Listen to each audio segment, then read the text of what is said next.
So, Oh shit! What kind of test? do it. I have an art test, like non-Western art. We gotta do a bunch of stuff on that. Then we have to write an essay about an art piece. It's a lot. Wait, you're in college, right? Yes, sir. What year are you in? First. This is my first year. Oh, okay. You're right out of high school. Okay, cool. Yeah. Well, no, I took a gap year. I was going to work somewhere that I was going to help pay for my college, but then they laid me off before they were doing that. So I took like the worst gap year ever. Just worked full time for nothing.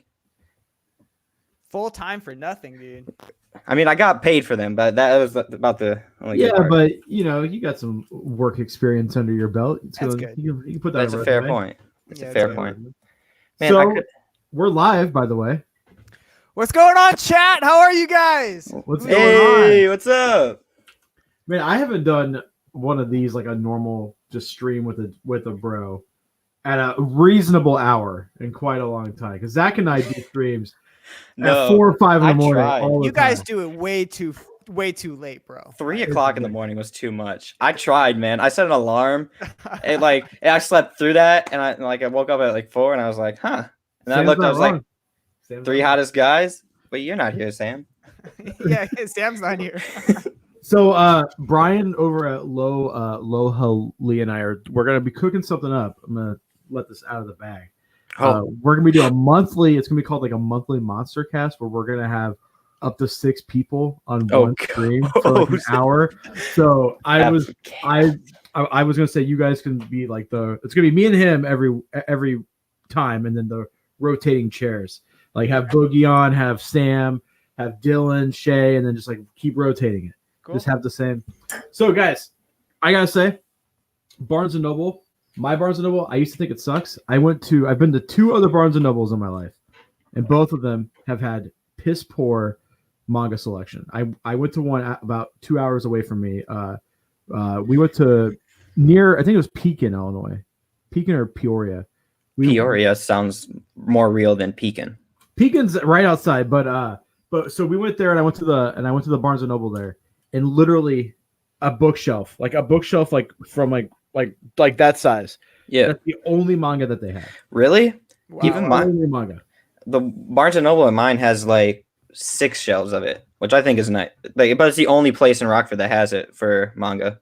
And then mine in town has an entire section of the store is just manga. I'm talking like really thousands of volumes. We have I don't know if it's because we have like a high Asian population here because of the college. Yeah. I'm not trying to be racist. I'm just saying like holy fuck, dude. You're really drinking water like that?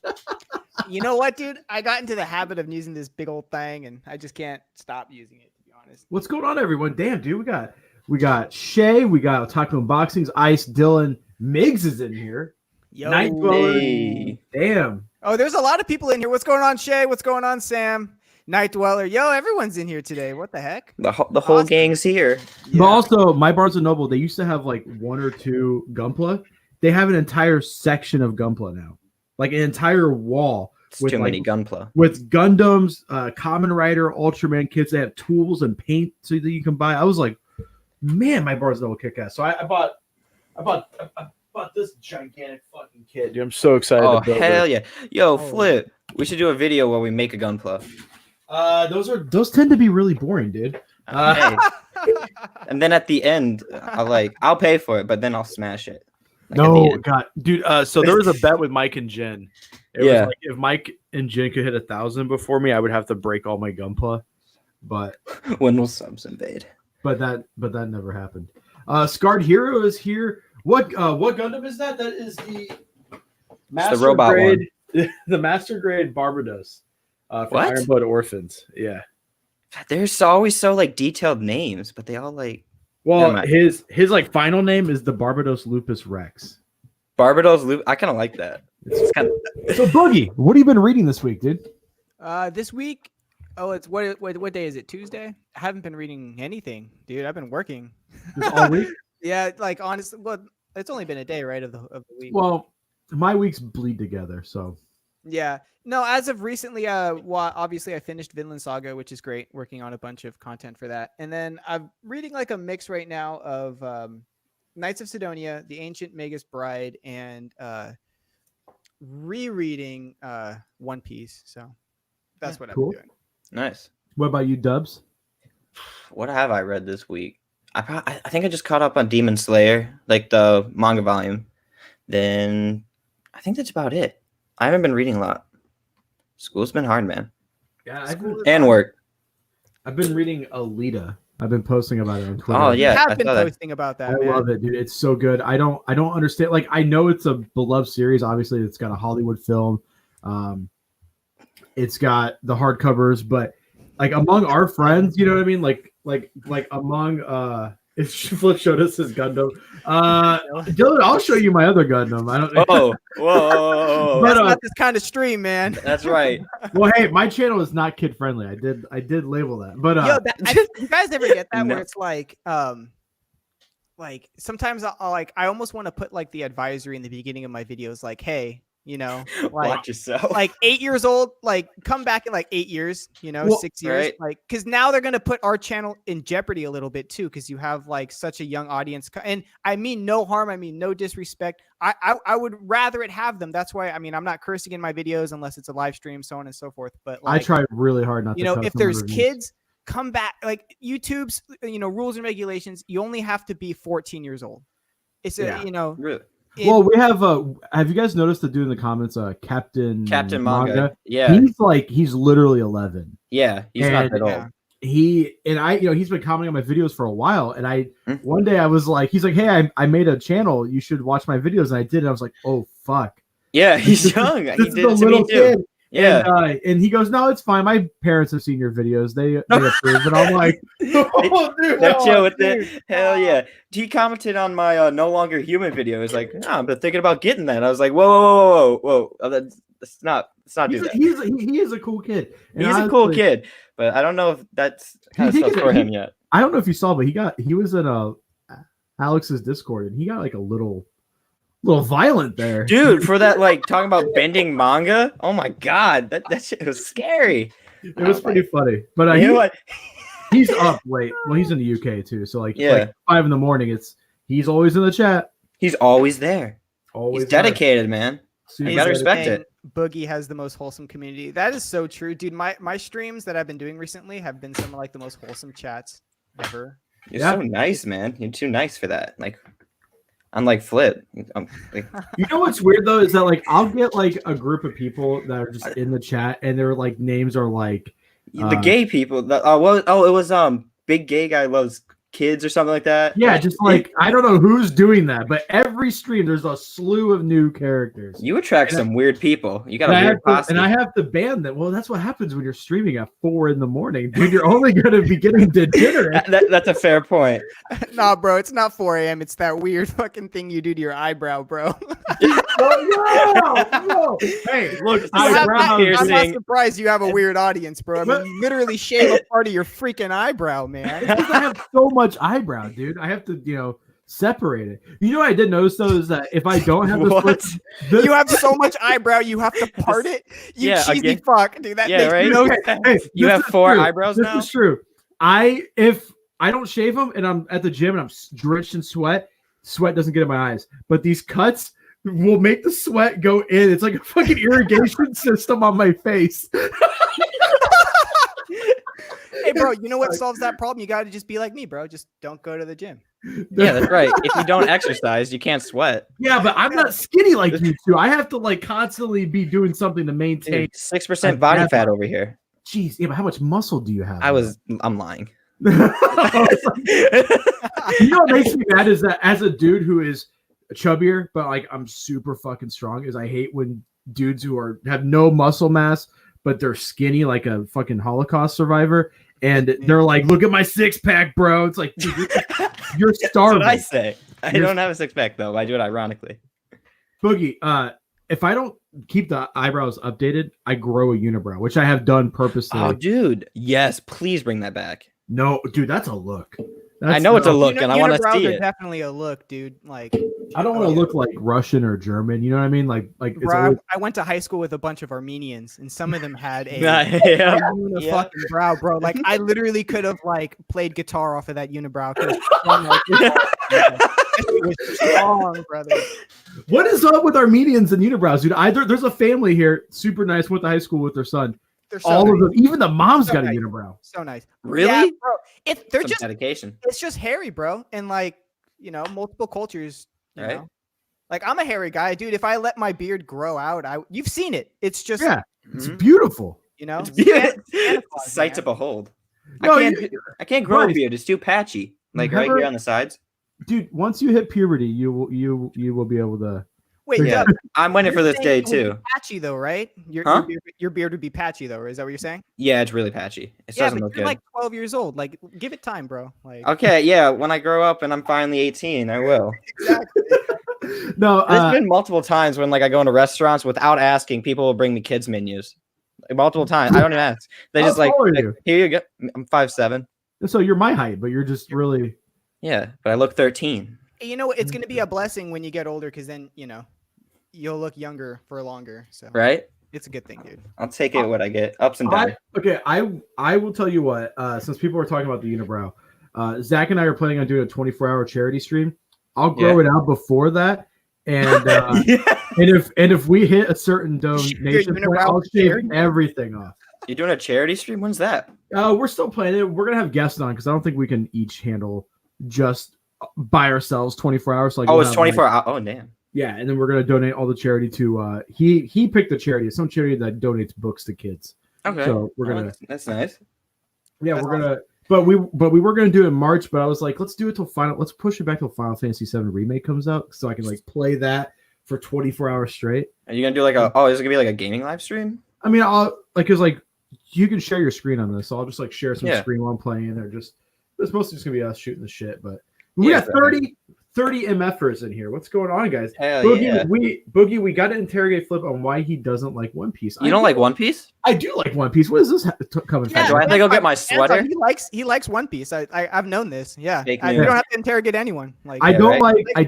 I don't like Bleach or Naruto. Those are the two. You don't like things I Naruto? I haven't seen not like Shippuden. Naruto, bro. Like, because I don't like dudes doing this shit and running around like, I just don't like it. It's just not my thing. I just did that like yesterday, and I slipped on ice Of course you and did. planted You're a it, zoomer, and dude. planted it too. You know, Boogie, he made fun of my nose piercing. He dyed his hair blonde. He looks like Ninja. Hell yeah! I'm trying to impersonate my favorite person. That's Actually, he seems all right. I don't really watch Ninja. I don't play Fortnite. I don't play Fortnite either, but I've watched Ninja stream before. I don't know. Right. I'm Yes, indifferent about Ninja. I could care less, to be honest. Yeah. What's going on, Link? Link, by the way. Hey, what's up, bro? Hey, what's going on, Link? Oh, Yeah, dude, Sam, I'm with you, dude. Like Naruto's great. I had a buddy who Naruto's awesome. started watching Naruto for Whoa. for a video that we're doing. What we're doing is, if you know what the Chidori is, if you guys know what that means. We're gonna recreate that sound with a professional audio engineer. And Cool. Nice. that video's coming out soon. I was like, oh, you have to watch the episode, and he was like, oh, I'm just gonna start from the beginning. And he calls me up. He's like, bro, this is awesome. And I was like, dude, you're 30. Don't tell me that. Wait, aren't you my age as well, Boogie? Yeah. So we're pushing 30. Stop telling everyone that we're pushing 30. We are literally 30 years old, dude. Like, Almost. No, I don't group me in with you two. I'm a young buck. yeah, we know that. This is a Zoomer with talent. Yeah, I'm a Zoomer with talent. That's on my You're- Twitter bio now. Okay, what the hell is a Zoomer? I've been meaning to like. it's, Does that mean you do like so- TikTok and shit? No, it's don't have- I do TikTok. You just aged yourself so hard by not knowing what it is.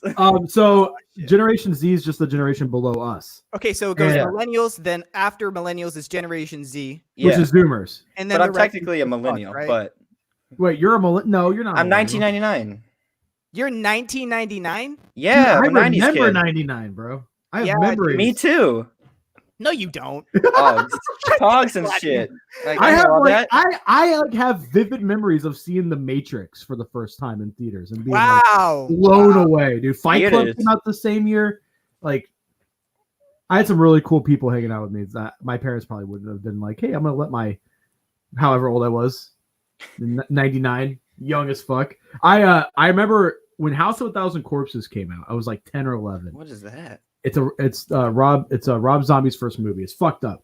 Right? And my mom's best friend and I were supposed to go see a kids movie. I think it was like Toy Story or something, and it wasn't playing, but House of a Thousand Corpses was. So she called my mom, was like, "Hey, is that all right?" My mom's like, "Yeah, whatever." So we see it, and it's beyond fucked up. So fast forward Christmas time, I'm like, "Can I have that for Christmas?" Oh god. And my mom was like, he's already seen it. So she buys it for me. And then fast forward like another year, she sees it on TV. Like she's just channel surfing. She wakes me up, grabs the disc, and just breaks it in half. She's like, I can't believe Diana took you to see this demonic shit. That's awesome. Well, yeah. I have a story where I was young and my friend's parents were watching this movie and I didn't know what it was. They were like, they showed me the movie and I couldn't read it. I was so young. Turns out, like when my parents found out, because I couldn't read the word, and the word was arachnophobia. I didn't know what that was. So imagine seeing that as a child. That movie fucked me up. Yeah, dude. It me too, dude. I have a mustache now. Like that's how much it fucked me up. A movie that messed me up for no reason was Deep Blue Sea. I Really? couldn't shower. Where do I know that name from? Where do I Deep Blue Sea? Who's in it? I think Link Cable 1992. What's up, man? 1992. Deep Blue Sea. Who's in that? There's a famous LL Cool J's in it. LL Cool J? It came out in 99. It's got Saffron Burrows, Thomas Jane, Samuel L. Jackson. Okay. It's about like this like Sam science facility. His sex. What Sam Scarred said? us all, my friend. He said, "Flip sex tape really messed me up." Dude, it's just me eating pizza the whole time. Some call that art. Right? Dude, 2012, the movie, that scarred me. And for no reason. What's that about? Like, it's about how Love in the you, year Link 2012, Cable. the world floods and everyone dies. And so I was terrified of a flood in 2012. And I was freaking out the entire year. How old were you in 2012? 12. Whatever year it is, that's how old I am. I was 2 years out of high school. Yeah, and I just started like middle school. Holy fuck. God. Right? That's what I'm saying. It's also really weird that my wife she's only 2 years older than you. So what? Yeah, Really? my wife's young as fuck. I had to find someone young to do my laundry while I'm old because I still haven't done laundry. Nice. That's my biggest goal. I was a sophomore in 2000. Holy shit. Yeah, sophomore in 2000. I graduated high school. I graduated high school in 2010. I graduated high school in 2018. Yeah, 2010. 2018. Yeah. Oh, yeah, he just said he's literally 16 years old, bro. Like I'm 16. I'm very smart. I skipped grade. I thought that my wife was young when she graduated in 2015. Yeah. So, 3 years after. Imagine, so we met in 2016. So imagine like a year after you graduate, getting married and then getting pregnant. Yeah, I can't imagine getting pregnant. Shout out to my wife for handling that like a boss. So Dubs, yes. what got you? Because I was only made aware of your channel and your whole manga tube community. I was made aware of that once I started making videos. Right? How long have you been doing this? And why did you start to do this? And is blonde your natural hair color? Okay. First off, that's just throwing me off, bro. Blonde is my natural hair color. All right, I'm gonna start telling people. No, it's not. It's brown. But get the fuck out, bro. It's brown. Yeah. I started in August, and I did it because none of my friends like manga. None of them did, so I started so I could talk to people. Okay. And then I wanted to do it for a while, and then Alonzi's video about like just making a channel was like what made me do it. So then I've been doing it since then. Okay. I found you through your Levius review. I think I commented on it. That is my third most popular video. Yeah, I think I was like on the fence about getting the hardcover, and I just YouTubed. Did I convince you? Yeah, I bought it, and then I was pretty lukewarm on it. I mean, I was like, my first impressions were like it's really good, but EST is a lot more disappointing in that one. If I'm being honest, I don't like the art is good, but like the story is like weird. It's just. The pacing from Levius to Levius EST is wacky. I didn't think Levius's the flow of the dialogue was a little off. Like yeah, like there's some manga that like just like reading it flows really well, With that, it's just like their personalities are too similar. Like every character just seems like the same character, like the way they talk.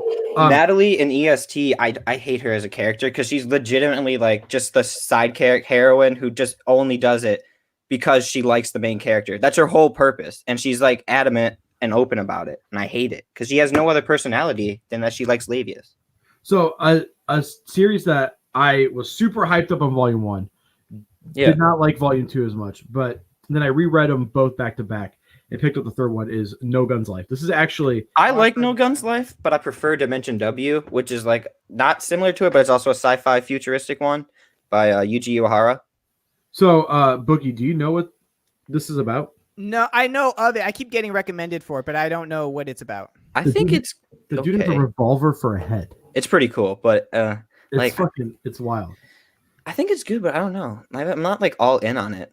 Oh, I also want to show you guys something. So, this mangaka, Mobile Suit Gundam, Thunderbolt, it's fantastic. Anton's saying he is listening to Wes Montgomery. That's awesome, dude. Check out Wes's So Much Guitar album. It's old but good. Sorry, I saw something. This manga has some of the best art in any manga ever. I'm gonna show you guys a panel, like double spread, just amazing. And get taken down. Amazing fight scenes. I don't know if you guys can really is that showing up, but like that's like what the Gundam's fighting. So he's suffering hand damage. So after chapter 109, he says, "Hey, I'm sorry, but I have to draw differently." And his art style it does change, but it's still leagues beyond most mangaka. Like check this out. This is his worst art, quote unquote. Quote unquote. Okay. I'm trying to find like a nice double page spread.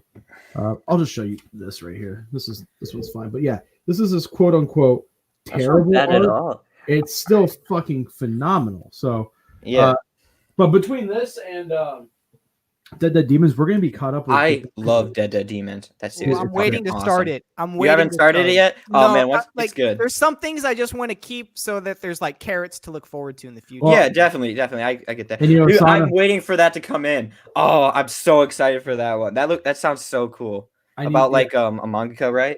Is that what it's about? Yep, it's by Inio Asano. Have you read it yet? I have not read it yet. It's okay. It's in shrink wrap, so there's probably some rape scenes like there always is in the Asano works. Apparently, Girl on the Shore is really raunchy. I don't know anything about that. Oh my god, Girl on the Shore is fucking awful, dude. Yeah, I'm not sure. After Flip told me what goes on in there, I'm not sure I would ever. I don't know. I'm not trolling at all. I literally opened the book to a rape scene. There's oh wow, okay. I literally fucking opened this book to a rape scene. Oh wait, and Downfall? Yeah, and Downfall. Jesus Christ, Inio Asano. There's a lot to look forward to. There's a lot of titties.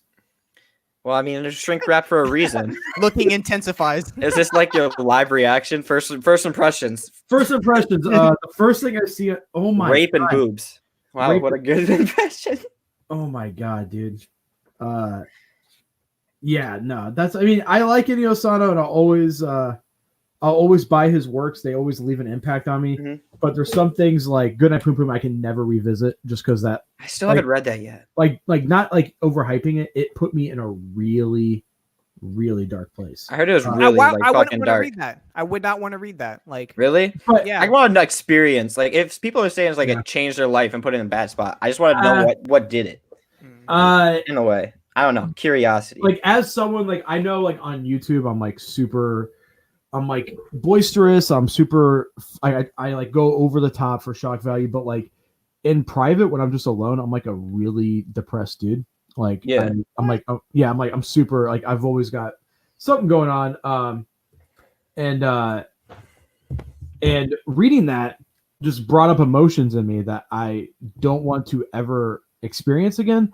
But I will say the way it's crafted, the way it's written, the way it's drawn, the characters, I absolutely love it. 10 out of 10. It's a masterpiece. But I will never reread that series. I sold it the moment I finished it.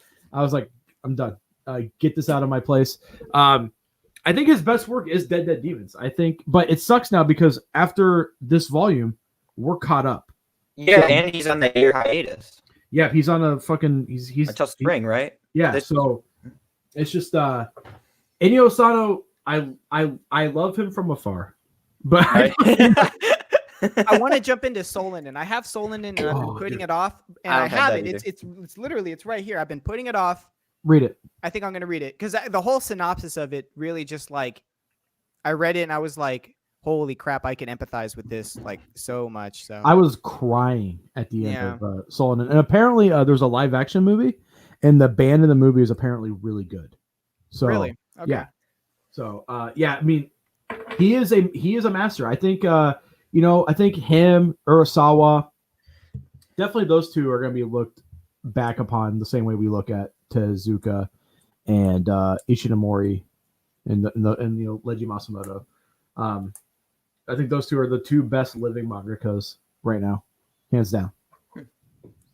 You forgot to say Oda, bro. Like I'm just gonna, yeah. I'm gonna put that out there, bro. Okay, roll your eyes. Roll your eyes at like the biggest selling manga of all time, bro. Like yeah, exactly. I mean, go press your notes again. Well, base is gone. I mean, hey, if we're talking about popularity, Old Town Road's the most popular. Is the best. It's the best song in the world. Then best song in the world. Best song in the world. Most time at number one. That's crazy. Is though. it really the most? Has it really had like the most time at number one? Yep, and it's a two-time diamond.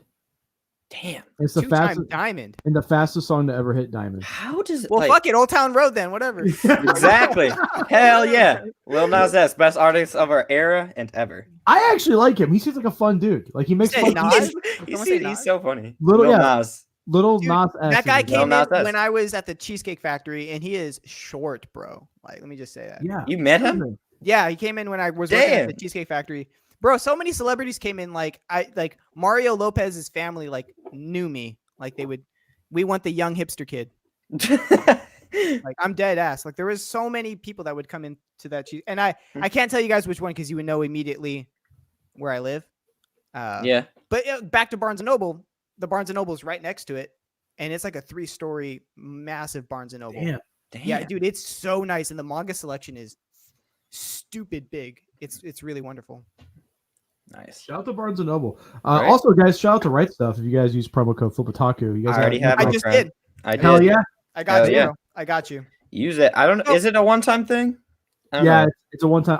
I said on another stream that it wasn't. Mm-hmm. It is a one-time stream. Explain to me the process of like how did you get from point A to use code Flipotaku?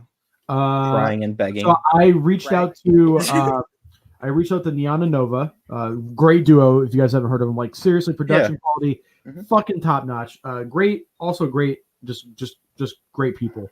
I was like, hey, I saw that you guys got sponsored. How did you guys get sponsored? I want to try to get a code for hitting 3K, and they just sent me an email. Said, hey, do this. I'll tell you off air. Okay, cool. And and they I emailed them, got a message back next week. I mean, not next week, the next day, and they were like, hey, here's your code. Like just like it was like, hey, can I have a code celebrating 3K? It was, hey, congratulations, here's your code, and that was it. No, that's cool though. I do have a beef with right stuff. Damn, Tyrone said $20. Holy shit, you must have put in a. How much did you order, bro? I ordered a 10%. That's $200 worth. If it's 10%, he had to have $200 to save 20. Well, college kids doing math. Right. I'm in math right now, so I have to do what I gotta know now.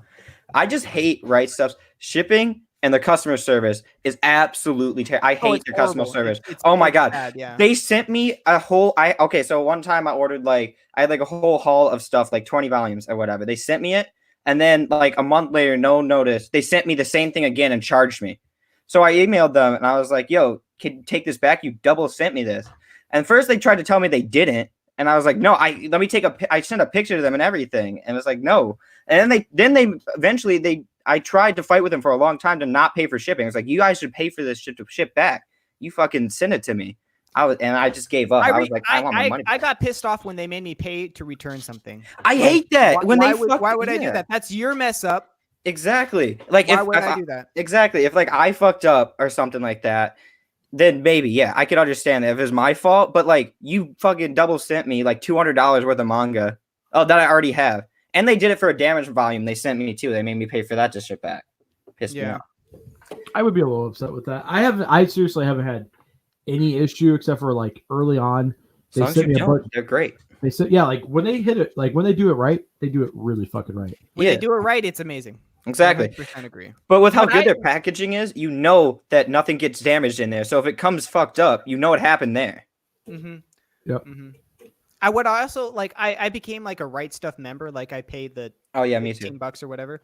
I think that even if they have to increase it a little bit, like let's say it's $30 a year, why can't I get quicker shipping and why can't it always be free? Thank God, yes. Why? Dude. I don't understand why I'm paying for a premium service. Why don't you give me a premium service? Why am I saving 50 cents off of Flip Otaku's porn like stat?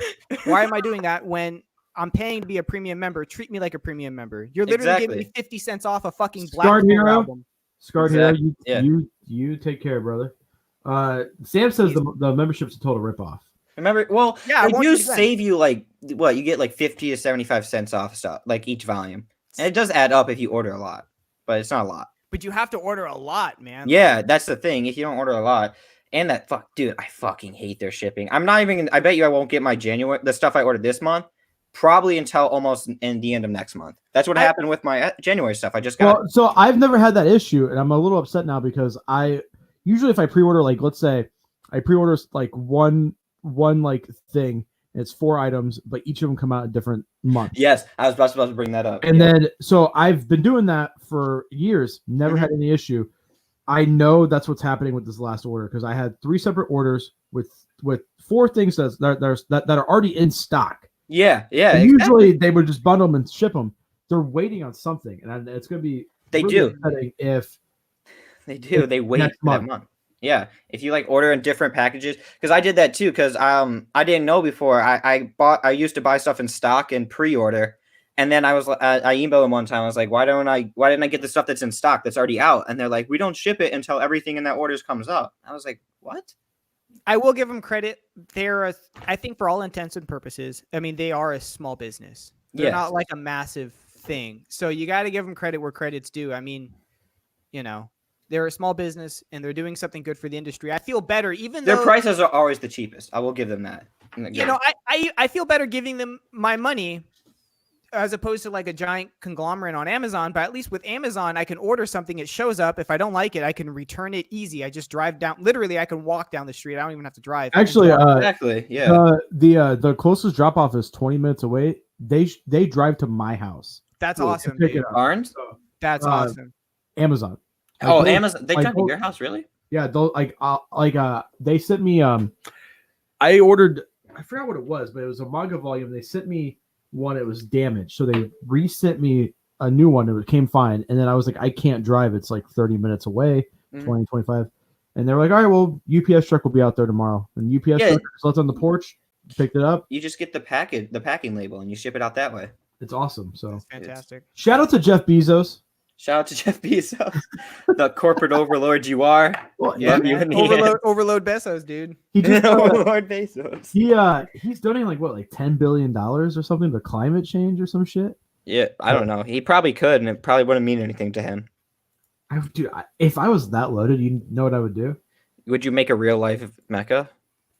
Yeah. Oh yeah. Oh, dude. Yeah. Dude. Yeah. God yeah. Fuck yeah. Hell yeah. I tell you what I would do. I would fucking pay my taxes is what I would do. You're not gonna Al Capone it? Al Capone that shit. Just to quote Drake off that new off his new song with Future. What's he say, Dubs? He's like, I haven't done my taxes. Why do you assume I know Drake's song? Because you look like you love Drake. I don't listen to Drake.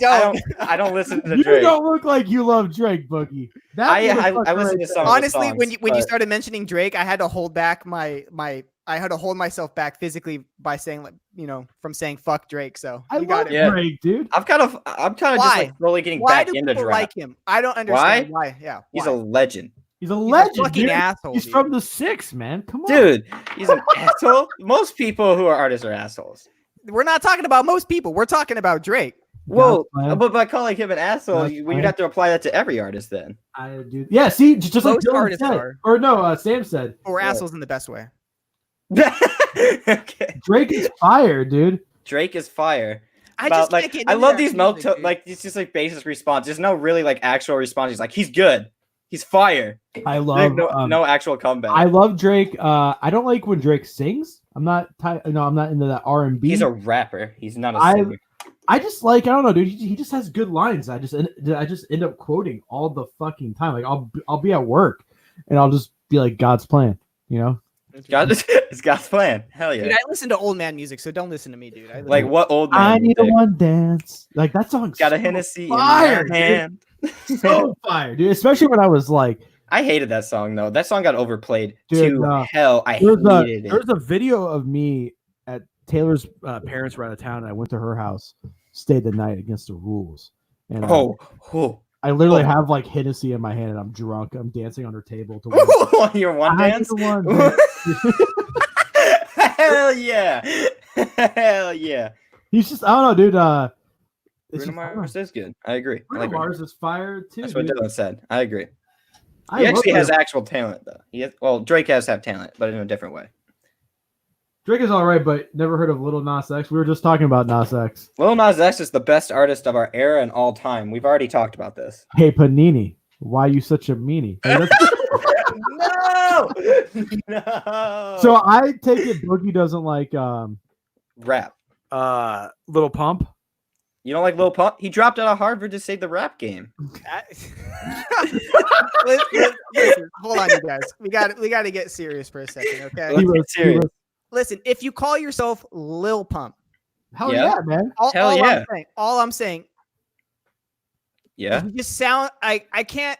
If you put Lil behind your name, I can't take you fucking seriously. Lil Wayne knows the GOAT, dude. If Lil Wayne died, he would be the greatest of all time. He's the Tom Brady. Greatest of all time? Lil Wayne?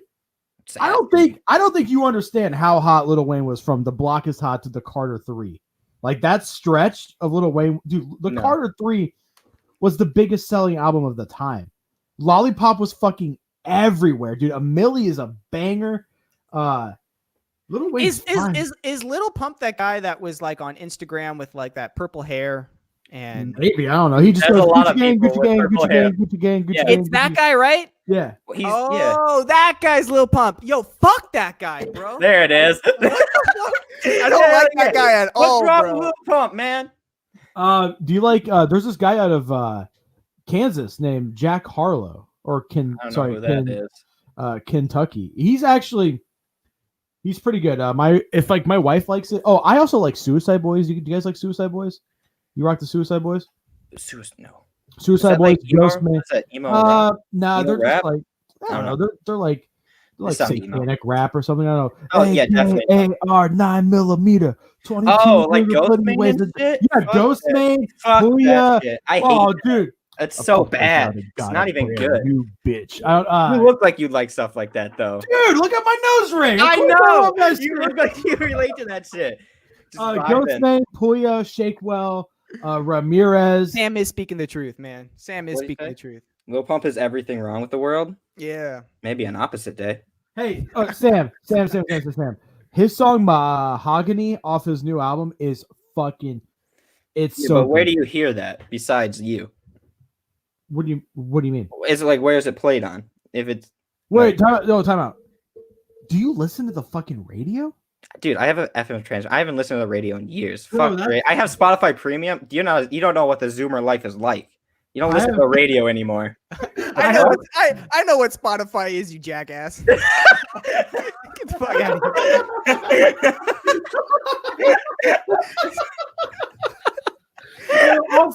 Also, like 90% of the music I listen to is like it's metal. You know, like Norma Jean. I used to DJ techno, and I'm getting really big into old techno again. I love EDM, but not fucking big room house Tiesto type shit. I'm talking like that you. Tiesto. What's wrong with that? Like shit, like you go into like an old factory and that shit's playing. You go to an old factory. That sounds terrible. Like, dude, so me and my record label threw a rave one time. We didn't get permits or anything. We literally drove to this factory outside of St. Louis, set up. We had like 200 and something people come, and it was the craziest time I've ever had in my life. It was fucking incredible. Nice. Shakewell Leg Lock is awesome. Yeah, dude, that music. See, and then who else said it? Someone said Suicide Boys rocks. Dude, fuck yeah.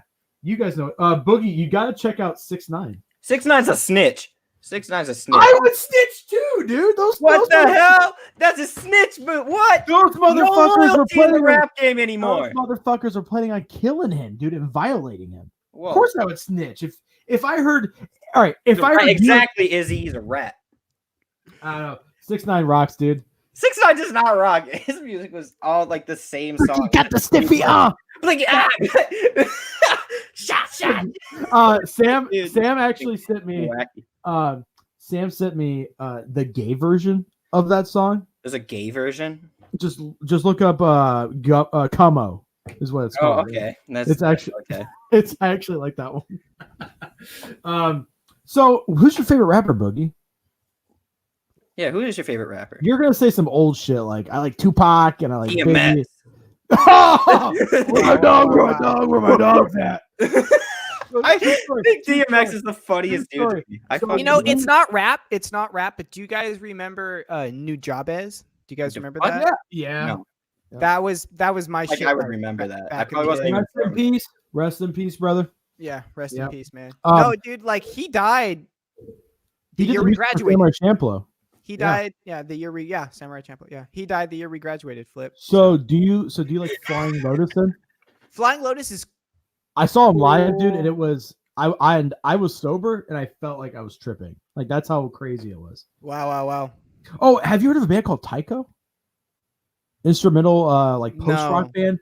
No. So, never heard of them. Stumbled upon them at a music festival, and was blown away. I was just absolutely blown away. I thought it was incredible. But back to DMX. When I played football, our rivals. I don't know if you've heard of them. Bloomington Central Catholic Dubs. No. It was a high school that scouted football players. Yeah. Like they're fucking crazy. So they were a Catholic school, so we used to draw like pentagrams and upside down crosses with our, and we would quote, all of us in sync would quote a DMX song. It'd be I got blood on my hands, and there's no remorse. I got blood on my dick because I fucked your corpse. I'm a nasty. Oh no! Over and over again, and we won 3 out of the 4 years that I was in high school playing. Hell yeah, that's awesome. Something to it, man. Dude, my school was terrible at sport. I went to an arts high school, and it was like horrible sports teams. But we had like the best rock band, jazz band, other styles of arts too. But arts. Yeah. Dylan says, I love gay versions of everything. Gays make everything better, not biased. A little fabulous would be my rap name. Honestly, Dylan is just gay me. Like his personality, the stuff he likes. Dylan is just gay Flipo. Or gay Lipo, as we can Gay Lipo. Nice. It's true. My favorite show right now is Queer Eye. I love Jonathan. Are you telling me to shut up? Well, you need to go make me a sandwich. Oh, Shots fired. Okay. It's nice to be back in the domestic love you. situation. This is like the first time I've been in one on your stream. Is this like a rite of passage? Nah, me and my wife don't fight actually. Okay, boys. Yes. What are our plans for what do you guys want to do with your channel going into 2020? You know, it's already happening. We're already in February. You know what I mean? I'm gonna sell out and blow up. Okay, so everyone but the fucking Zoomers, right? Exactly. I'm gonna go full Nux. No, I don't know. Did you say go full Nux? Yeah, go full Nux. That's awesome. Yeah, dude. I like Nux. A lot of people give him shit, but I think he's like the best troll, dude. I enjoy his content. Speaking of trolls, did you see what's his tits shared a picture of his daughter? What? God, who is that fucking YouTuber? I can't think of his name. Is he popular? Yeah, he's got 1 million subscribers. Yeah, I can't think of his name. I tweeted about it. Yeah, he's an AniTuber. He shared a picture of his daughter doing the Higo face. Well, there's not many AniTubers. Oh, I heard about it on Twitter, but then he got mad that people were like, bro, what the fuck's wrong with you? Like, your daughter's picture is now on the hard drive of pedophiles. Yo, hold on. What? Misty? Is that who did it? Yeah, Misty Cronexia. Wait, really? Yeah. That dude Yeah, shared it. I don't know who that is, dude. His daughter, his daughter's my age. Is my daughter's age. I mean, That's basically so fucking weird, dude. Right? Misty what? Misty Cronix. It's hard. He's actually a big. Like he used to be kind of cool, but he's actually like a big idiot. He just says shit. He just does like weekly reviews now of he says shit that's just wrong though. Like he constantly is saying stuff that's wrong. You know the lighting in your room, Doves, makes you look like you're in black and white and your headphones are blue. It's because I have a light above me. Otherwise, the light's fucking terrible. That's funny. Because I don't have I can't hook up to my phone to my thing to use the camera, so I have to use my laptop one. This guy gets horrible views. Misty Chronic. Oh, he's not the dude I thought it was. I was thinking it was somebody else. Oh, yeah, from what I understand is that like he used to be super popular, and then he started saying wrong information. Just okay, so his channel is starting to die. You can totally see that. If you have 1 million plus and you're getting like 7K on a video, like if you go back 3 to 4 months ago, 20,000 views, 63, 75. Oh, okay. Oh, I see. 33, 51. It's just recently people are like, we're not fucking with you anymore. So here's the hot take. Can someone, if Logan Paul could bounce back from Suicide Force, can like anyone bounce back from anything on YouTube, you guys think? Or is cancel culture gotten to the point where you can't do it? Depends on the fan base. You go first. I'll think about it. I mean, as someone who's been a target of cancellation, cancel flip. Multiple times and it hasn't happened, I'm gonna say you can bounce back from anything. You just gotta, I don't know, Logan Paul. I actually respect Logan Paul now in a weird way. I think let me rephrase this. Him and Jake both went into boxing and like are taking it legitimately serious. Like especially Jake. I think Jake's an idiot. I think both intellectually they're both idiots. Businessmen, they're really smart. They set up fucking. Dude, it's like the biggest boxing event of the year besides Wilder and Tyson Fury. Is any time a Paul brother fights. They've, that takes some level of intelligence. So, do I like their content? No, I think they're idiots. But I got to respect them because they're smart businessmen. They're, Yeah. Well, we're not talking about like the hustle because, like, I mean, I've for that's like the same reason why sometimes I can't stand Taku's content, but I'll watch a lot of it, and I especially respect the hustle, right? Not to put him on the same tier as Logan Paul, but I think Nux is worse. You think Nux is worse than Logan Paul? Get the fuck out of here, you fucking zoomer! Crazy, what dude. the fuck, bro? Oh my god! What the fuck, Flip? I don't even like Nux. I don't even like you, Flip. Fuck this. Gotta go. Just let me. How do I leave this thing? Yeah. That's insane. You like Logan Paul more than Nux. That's insane, bro. I don't. Okay, well, maybe it's a recency bias with the drama. I don't like any of them. The three of them I don't like. I don't watch their content. Like when they were boxing, I watched the boxing fight. But I only watched it because I have the sub to DAZN. So I'm already paying for that service. I might as well fucking watch the Logan Paul fight or the Jake Paul fight. Nux, I don't know. I think Nux is such a fucking idiot. Dude, that's what I don't like about it. I think it's a character. It is a character, but I fucking hate the character. He's so annoying. Yeah, but when you have a character, this is why I told myself, just be me, is because when you become a character, you get kind of drunk off that and you become that. That's true. The max transcends the mask. It's Fooly Cooly. Like when I was putting on the vibe, like when I first met Taylor, I was fucking yoked out of my mind. And I acted like a fucking douchebag to try to impress her because I thought, it was dumb. I was like, oh, girls like douchebags. And turned out she doesn't like that. Right. But it was kind of hard to break out of that. You know what? I think maybe when I'm thinking about it, I think maybe I only like Nux in context when he's in like Rant Cafe. Do you guys ever listen to that? Do you guys know what that is? I don't know what that is. So it's like a podcast where like all of those guys from that inner circle, they all have a podcast called Rant Cafe. And I listen to that podcast every once in a while. And I like Nux in that podcast because it's just loud, obnoxious, and he's just Nux. Yeah. So you know what? I'm not actually like watching his videos on his channel, actually, now that I reflect on it. It's more like through Rant Cafe. Well, the thing I have a problem with most anti-tubers or anime YouTubers is that a lot of the shit they say is just wrong. Like me and Justin Vegas talk about this all the time. Like we'll send each other videos and we'll both be like, this is just a wrong, like you could literally spend 2 seconds Googling this fact. Instead, you just spew bullshit. Like Misty said something about CG anime. Like he had a stance on CG anime or stated something about CG anime. And I'm not going to remember it or quote it, because I don't want to misquote him. But it was wrong. It was like a huge thing. It was like, this is absolutely 100% wrong.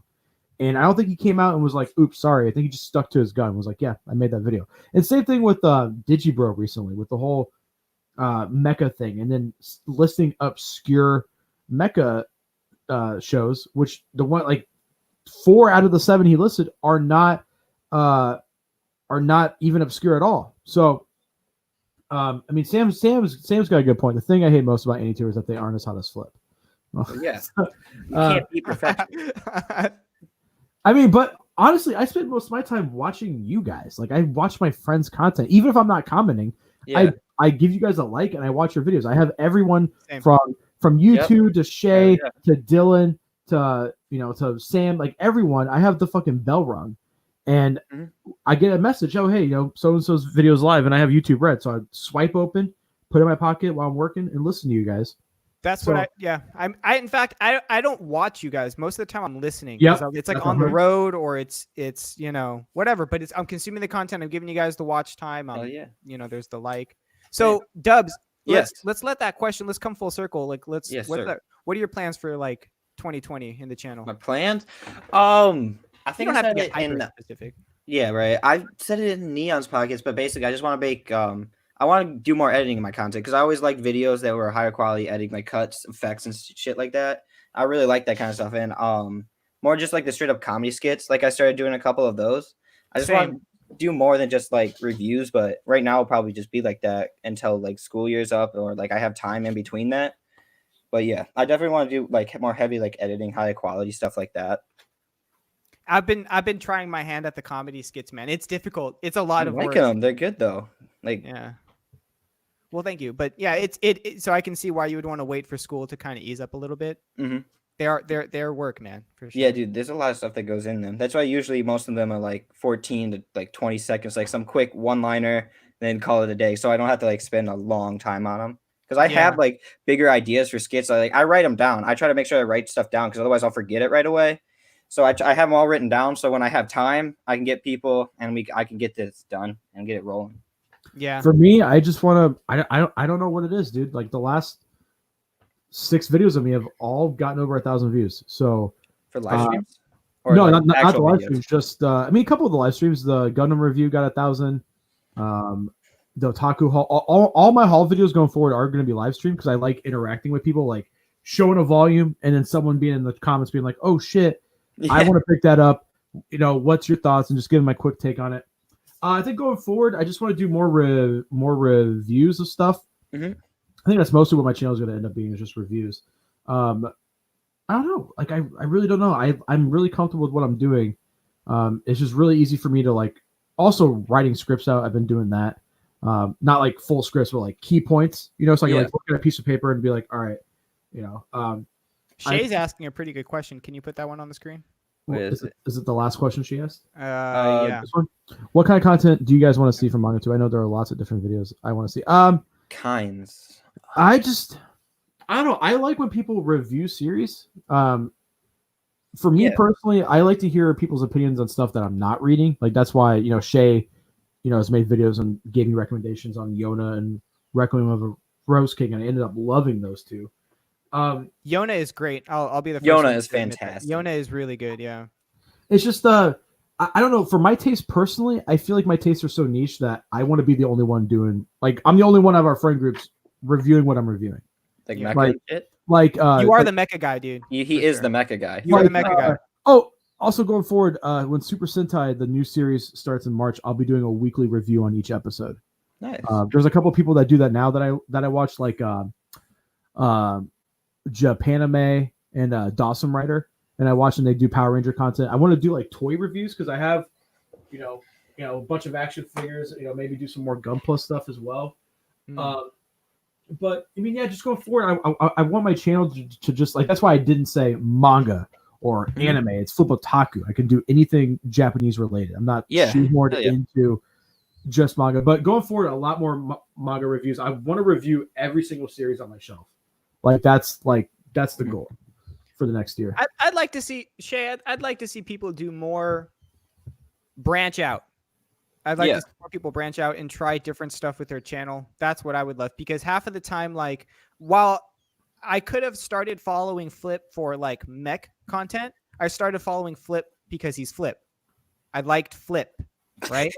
So, I want more personalities in these videos. Not saying that people don't have enough. I'm just saying I want to see them do different things. That's Hell yeah, definitely. I agree with that more unique content, like stuff that we really haven't seen. Because most of the community right now is just basically reviews for the most part. I mean, I'm not saying everybody, like the majority, but that makes sense because for like, what else are you gonna do for manga for the most part? But if I would say on the review specifically, more just like obscure stuff that like none of us have heard about from like sellers outside of Viz, Kodansha, 7Cs, like the main big ones that you have, because you have a lot more digital things. What's that new Manga Planet? Their like thing. They have a bunch of like super small series that you've never heard of before. Just more stuff like that, maybe like that you could legally get, so I don't have to be like shamed for getting it illegally, but stuff like that, like smaller series that like people aren't gonna hear about. I mean, not to sound like, I don't want this to sound rude to anybody, but I don't think like with manga, and this is something I've talked to with a couple other creators, I think with manga video ideas, there is a ceiling. Like, there's only so much you can really do.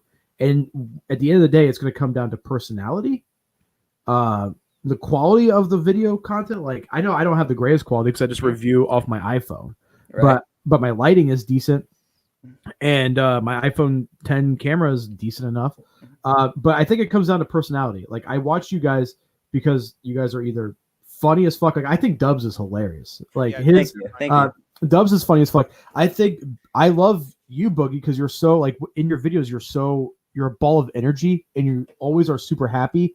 And especially on your streams, you're like random Friday night stream, you're streaming. Everyone in the chat's cool as fuck. You're super like just jazzed up with that there's 30 people watching, and like you're just, and by the way, your growth has been fucking astronomical, dude. Yeah, dude, I trip out, dude. Like I've been kind of tripping, dude.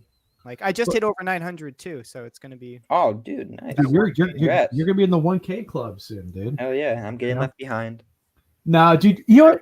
Honestly, we should. Me and you, Dub, should do a stream where because I did this with Justy Hook. We got him like 50 subs in like a 20-minute period.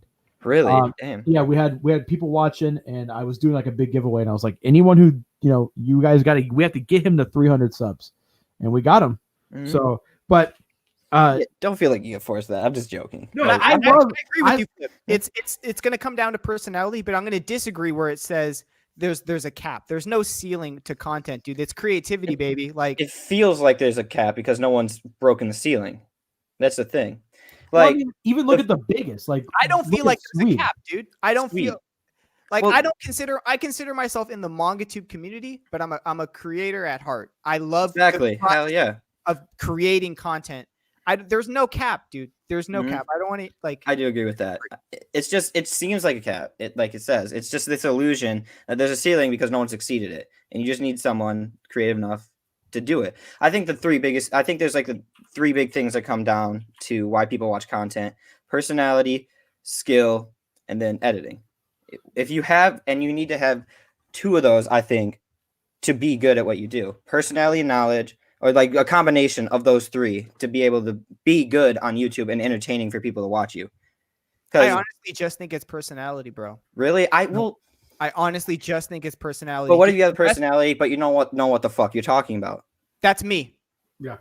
I'm brand new to the manga community. Well, but you have personality and quality. That's the thing. Both you and Alex did a thing where you guys came into this community and we're very open. Like, hey, we're new. And you guys and people I think people enjoy seeing what you and Alex are going through, where you guys are discovering series that most of us have read and seeing the joy that it's bringing you guys. That's fun to watch. Like, that's a blast to watch. When did you start reading like manga, Boogie? Oh, like at the very later half, like Q3 of 2019. 2019? Yeah, I think I started December 2018. December 2018. Okay, cool. Yeah. This has been something this has been on again, off again hobby for at least a decade at this point. Mm-hmm. So, but it's fun. Like, I remember when Shay was on the Dadcast and Shay goes, hey, there's this new creator named Lonzi, and he's doing some cool stuff. And, you're watching his videos and watching him get super into series. I'm a little pissed he's reading fucking Bleach right now. So I don't know, like he did a poll and I was like, don't fucking waste your money, Alex, don't do it. But he did it. Yeah. So and his fan base, not fan, I hate the word fans because it's everyone I talk to. You pretty much know everybody in the community. But like the people who watch Alex's channel are a lot like Boogie's, viewer base. They're very cool, very relaxed, very happy. I think my viewer base could be a little rough. I think some of the I think some of the people are a little out there like me. But then again, I'm reviewing stuff that's not like, that's the thing I wanted. Like I was reviewing manga just to review it at one point. Like I was buying shit just to show it off in the hall, just to talk about it in the video. And I got so burnt out of reading crap that I didn't like. Exactly. So now I'm like, you know what? I'm going to stick with what I love. I do, I love mech and I love tokusatsu, but my top 5 favorite manga of all time, there's not a single mech in there. So I like the stuff that I'm reading that's like ongoing, like right now, these are I have these and then Golden Kamuy. Golden Kamuy is fantastic. And Glyphnir. So like 6 series that I'm wait, you're reading Glyphnir? Yeah. So out of the 6 series that are ongoing for me, one's a mecha series. Like you know what I mean? So like there's I'm gonna be doing a review on this. Which one? Downfall. Okay. Talk about the boobies. Nice. But yeah, going forward, I want to start reviewing more obscure stuff like the whole Just Being review. I did a quick review, Just Being review. Kaiju no Kami, by the way, he's awesome. His is the first one that pops up. Mine's second, and there's one other person. That's it. Yeah. So like no one's reviewing Tokusatsu really, except for Ultraman stuff. But yeah, going forward, I want to cover more Toku. I want to cover more old school anime because I don't watch anything that's ongoing, like nothing. All the stuff that's on my I haven't even watched My Hero from this season. Like I'm so watching. You haven't, dude. The most recent episode was so heart touching. I haven't seen. Do you read and watch Boogie, or do you just watch? I just watch. I'm slowly reading, but I'm way ahead. I can't find myself. I can't do both. Like I tried to watch both and read. I just ended up quitting watching. It's just sticking to the book. I don't know. So I've noticed there's a trend in myself where I've noticed that when I get past where I am in the anime, I won't watch. Yeah. It's the same. Mm-hmm. Yeah. When I get past. Oh, just because you know what's going to happen and everything. It kind of... Right. I feel it. Yeah. I think for me going in, I don't want to be... I got a comment one time from... Do you guys know who... what is his name? Dean Barry is? Do you guys know who that guy is? Yeah, I love him. Yeah, awesome. And he put a comment on my page, and we got to chatting, and he was like, "Oh, he makes his he adds on his channel name and stuff, right? Mm-hmm. So because he doesn't want to just be like constricted to just uploading that kind of content. So I think for 2020, I'm looking at a future where it's kind of not sustainable to do these manga hauls. I love doing them. I'm gonna continue to do them, right? But you want to start making content that's not so heavy on the manga hauls because there's only so much manga I'm gonna want to buy. First of all, I don't want to get to a point where I'm buying manga to buy manga. Oh, dude, so don't do that. Exactly. So I'm looking at like in the future, and like on my calendar, I have a lot of collaborations with people from like my past endeavors in life. Mm-hmm. Taking people like out into I have a lot of like cooking content planned for the channel where I don't want to spoil too much, but like a cook off, someone doing like a Food Wars recipe versus like a Gordon Ramsay recipe, stuff like just fun content that has to do with manga, but that isn't necessarily me just buying a bunch of manga. Yeah. Mm-hmm.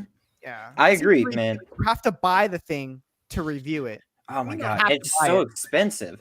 It's like, as fun as it is, the return is not all there. Like it's not warranted buying.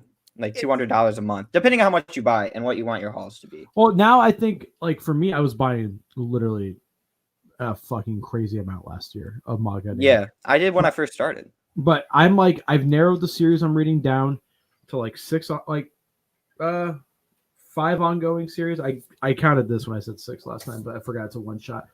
5 ongoing series. They maybe 6. I forgot Ultraman. So about 6 ongoing series. well, I'll maybe get 4 or 5 volumes a year out of those. Maybe 7. So I think manga wise, I'm at a point where like I don't really like anything else that's ongoing. That's out right now. Yeah. I'll catch up on like Girl from the Other Side eventually. Doro Hedoro finished. I was collecting that the last couple years. But everything I want besides like Knights of Sidonia is finished. Like I have full sets of the shows of the manga that I really care about. So, yeah. And I'm still planning on selling more. Like I'm trying to get rid of this fucking Claymore box set. How much? How much? I'll do 100 shipped. I'm good. I don't want Claymore. So it's just when I think of Claymore, I'm just like if I really want to read it, I'll just go on the Shonen Jump app. That's what I'm noticing, man. Like there's gonna be this huge wave of like people that aren't gonna collect a bunch of manga, and it's gonna be this digital only thing. Yeah, it's gonna happen, bro. It's gonna happen. It's so hard to sustain physical manga, but the thing is, there's a whole different feeling to collecting physical manga than there is 100%. To buying digital. Yeah, like maybe not to the extent that like Space Senpai. Yeah, dude, for real. It's like the small things like that. Once you start like if you like buy your first book or something like that, you have like this different feeling. So like digital, as great as it is and as cheap and better overall, it probably is. Like there's just a different feeling buying physical and having this just whole row of shelves behind you of just everything you love. You can go pick up any day. Yeah, but I do agree about the digital thing. It's gonna look. There's always gonna be people that are reading physical. People like us too, which is it's a good thing. It's a beautiful thing. But I think for the majority of people out there, it's gonna be digital. It's just easier, and especially for casual people, it's way easier to go that way. Yeah, like Kodansha stuff, especially with Kodansha stuff, you can get a half price most of the time. I don't buy anything digital from them that's not $6 or less. I mean, Sam's right. I don't know if it's the boomer in me, but I'll never be fully digital. I still buy physical. Yeah, I love even for games, dude. Like I'm digital on games now. I like being in control and having. I don't want to have to rely, like especially with anime. I don't have to rely on these companies, like who's licensing what. Did the license go out? Does Netflix still have this? I don't want to rely on that, and that's why I love owning all the shows I like. So I can just be like, hey, I want to watch Cobra. Yeah. Grab it. I want to watch the bootlegs from Macross. Grab them, So that's interesting. Yeah, I come from the other side of the pool, dude. Like I don't even own a DVD player. I don't own a Blu-ray player. Yeah, I don't have. I mean, my PS4 is technically a Blu-ray player, but I don't own one, and I don't play videos through it. I have a 4K Blu-ray player, and then I have a region-free regular Blu-ray player, so I can import. Like, let's say the fucking Kill la Kill box set here in the States is $150, $60 for all 3 volumes from the UK. Damn. So just fucking import it. The prices of fucking anime. But to answer your question, if I'm in the mood, I have seen 99% of what's on my shelf behind me. So all that, like literally all of this I have seen 99% of.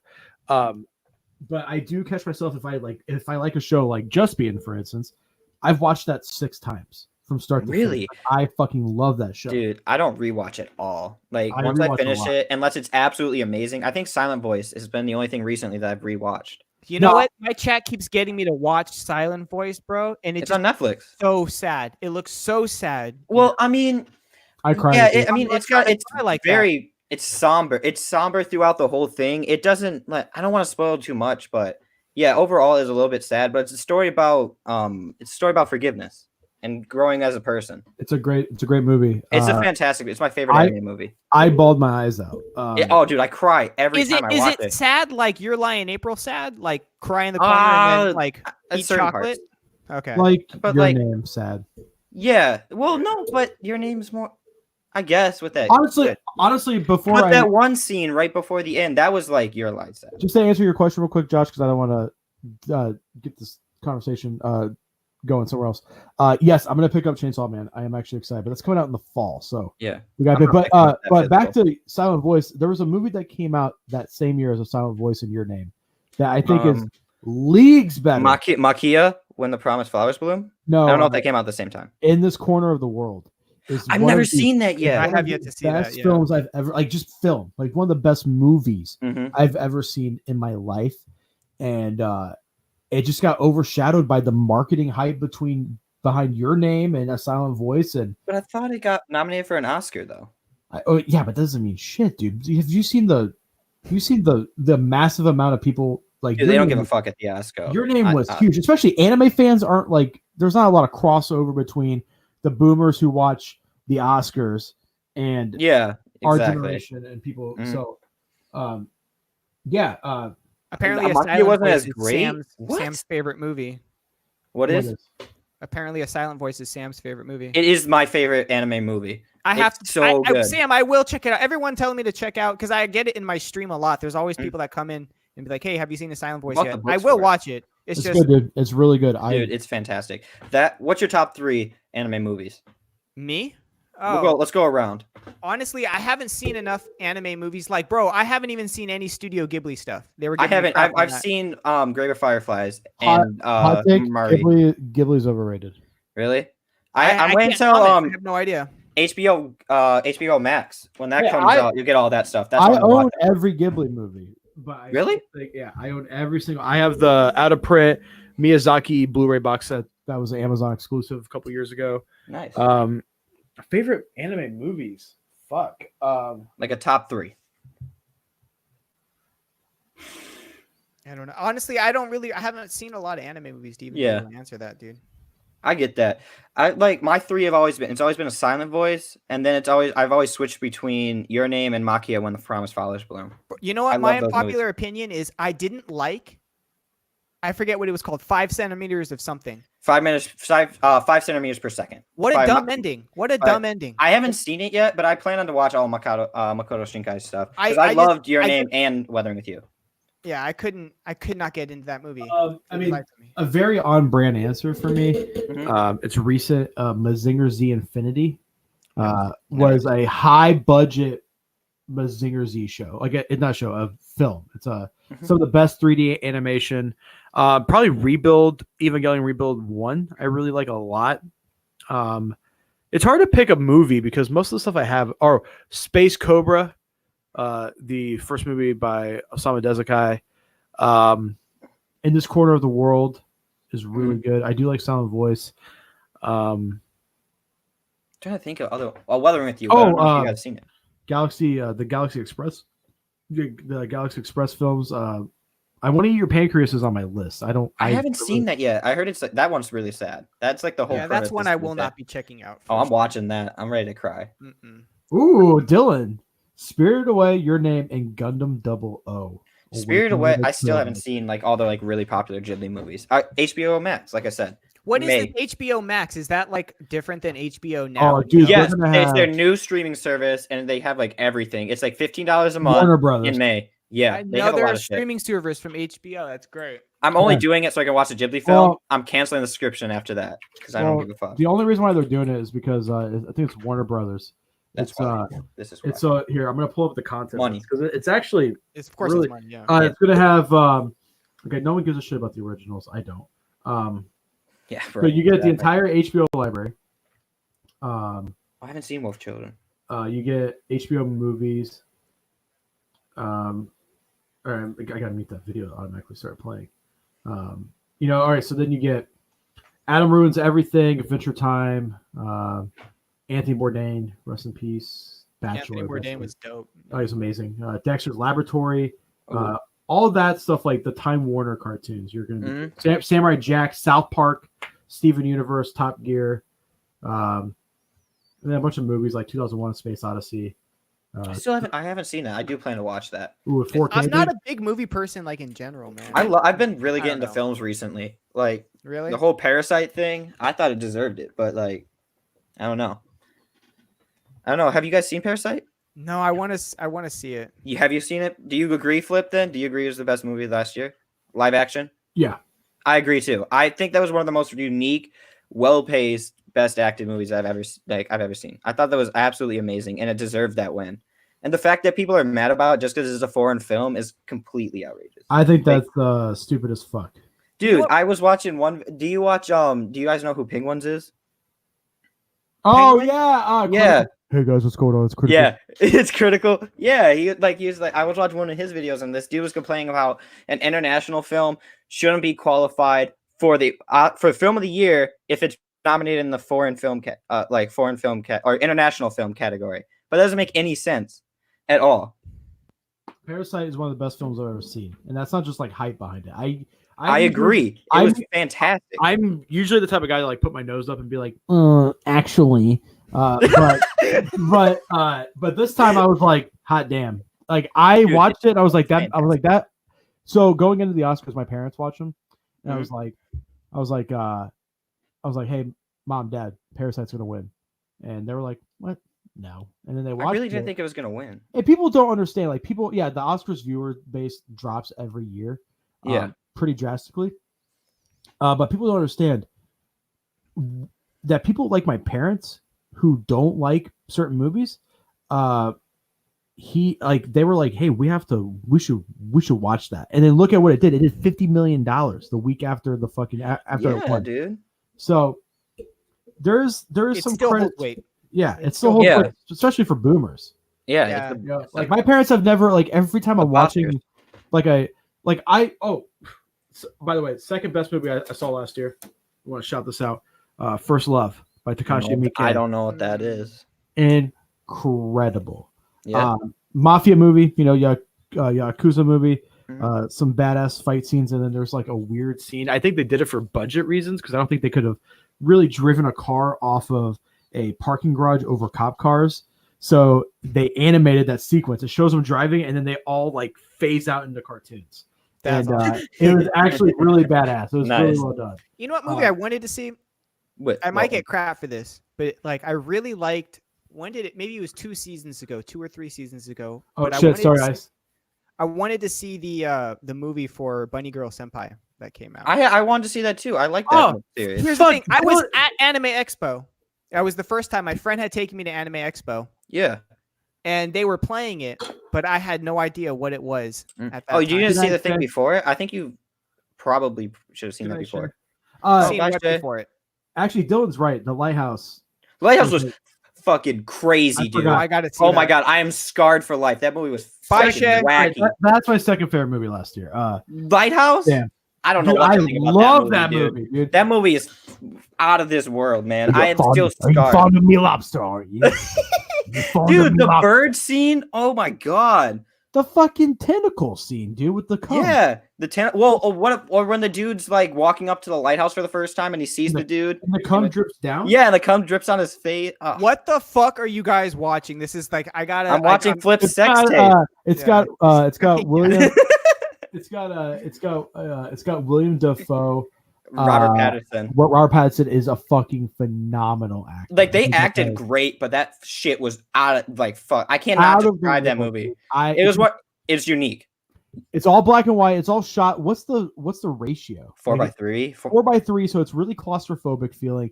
It's a super slow paced movie. Like and usually like I'll get bored in movies and I'll like be on my phone. I was not on my phone once. I was fucking glued to that screen. Like constant lighthouse air horns going on in the background. It's really creepy. Like the that sound. Yeah, that shit was. And then there's a mermaid vagina. Oh my God. Oh, dude, that shit. Oh my God. Such a good movie, dude. 10. Dude, I don't know if I describe it as good, but I will tell you right now, I'll never forget that movie ever. Dude, I like.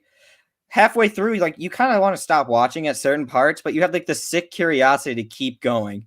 Because you have the sick curiosity. You're not wrong. I wanted to know how that movie ended. You watch it; it's so good, dude. You'll never forget it. I'm so upset. Yeah, I think about that movie at least once a week. Like I'll be doing something. I'll be like I was eating lobster a couple of weeks ago. Oh man, you're fond of me, lobster, aren't you? You're not very talkative. Oh my God, dude! And then when they start ending, the fucking ending, dude. I still don't understand it. I still don't know what the fuck happened. I think spoilers for the Lighthouse. Yeah. By the way, guys, I think he was in because he did something bad. Obviously, I think he was in purgatory, and this was his chance to get to heaven. And I think that you think that's what the movie is. He's stuck. I think, dude. There's no one else in that movie. There's not a single soul. Yeah, it's just him. Yeah.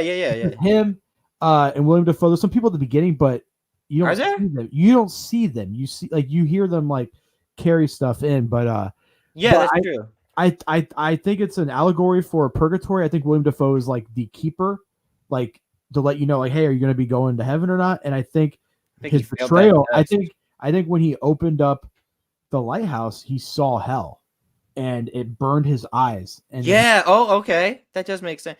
And then what is it like? The thing that switched it was the killing the seagull. Yeah, remember that's what switched him over the edge. Because that's when it all switched.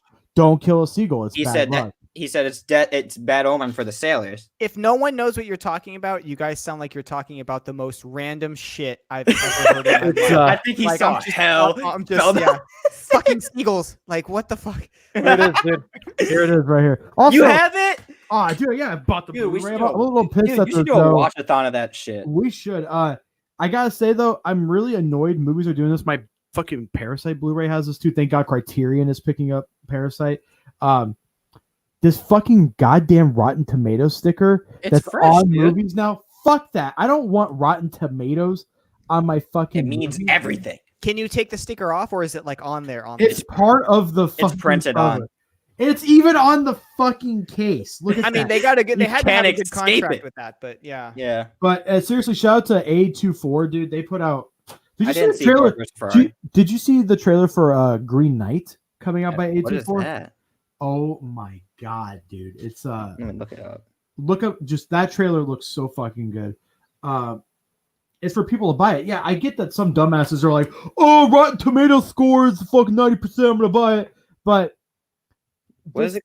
As a collector, this hurts. This is like when people have misaligned spines. This is how I feel about this shit. But seriously, watch this movie, Boogie. There's the mermaid right there. You see her boobies and her vagina. Yeah, dude, you get everything. You see that's Robert like Pattinson's not incentives butt. to watch it, though. You understand that, right? That's like not incentivizing to you watch see it. Robert Pattinson naked. Yeah, what Still else could be better than that? He's actually it's in black and white. Legs, dude. He's got nice legs. Great compliment. I just that's seriously that and Parasite both got in my head. Like, dude, both. I can't forget them either. Parasite mentions Parasite for a good reason. Parasite mentions University of Illinois in the film. Yeah, it does. Yeah, it does. I was like, oh, dude. I was like, whoa, I'm watching this in Illinois while it's happening. Shit. I was like, what? Blew my mind. Yeah, dude, Lighthouse and Parasite, the two of the best films I've ever seen in my life. I agree with Parasite. I don't know about Lighthouse. Boogie, watch you have to watch it. It's a once in a lifetime experience. I'm not gonna watch this weird Lighthouse shit because you guys are into weird shit, and that's join the dark side. Come over here. I will not. I will not. But I will check out the Parasite thing because I've heard nothing. That is actually like really good. It's fantastic. If I give you the digital code for free to Lighthouse, will you watch it? I promise you no. Can we do a? What if we'll do a watch-a-thon? How do we do that together? I don't know. Okay. We all watch it together. Because we can't stream it. I would love to stream it, but we can't stream it. Fair. All right, Boogie, you have to watch Silent Voice. Yep. Parasite. For sure, and I'm demanding Lighthouse. This is what do we have to do to convince you to watch Lighthouse? What do we have nothing. To do? I'm not watching it, bro. Like, are we gonna have to come down? We're gonna have to show up at your house and make you watch it. First of all, 1999. Shut up. We're not going there. The adults are speaking, bro. Like, wait.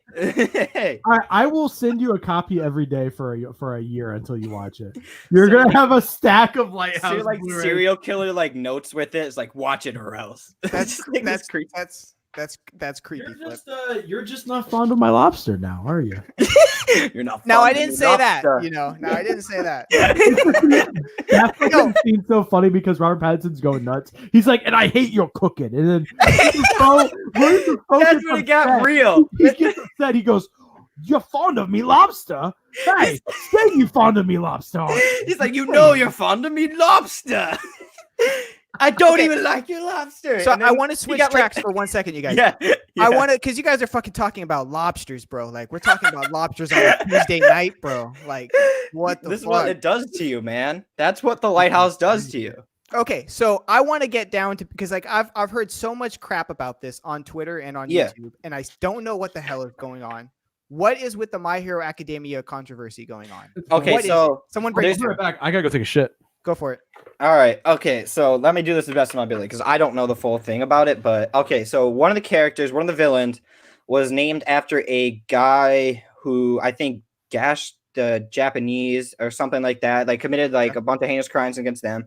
Then there was another one where two characters' birthdays were just like the same as in like evil people in history, and people went all up in flames about that. Right, one after the other, mind you. Okay.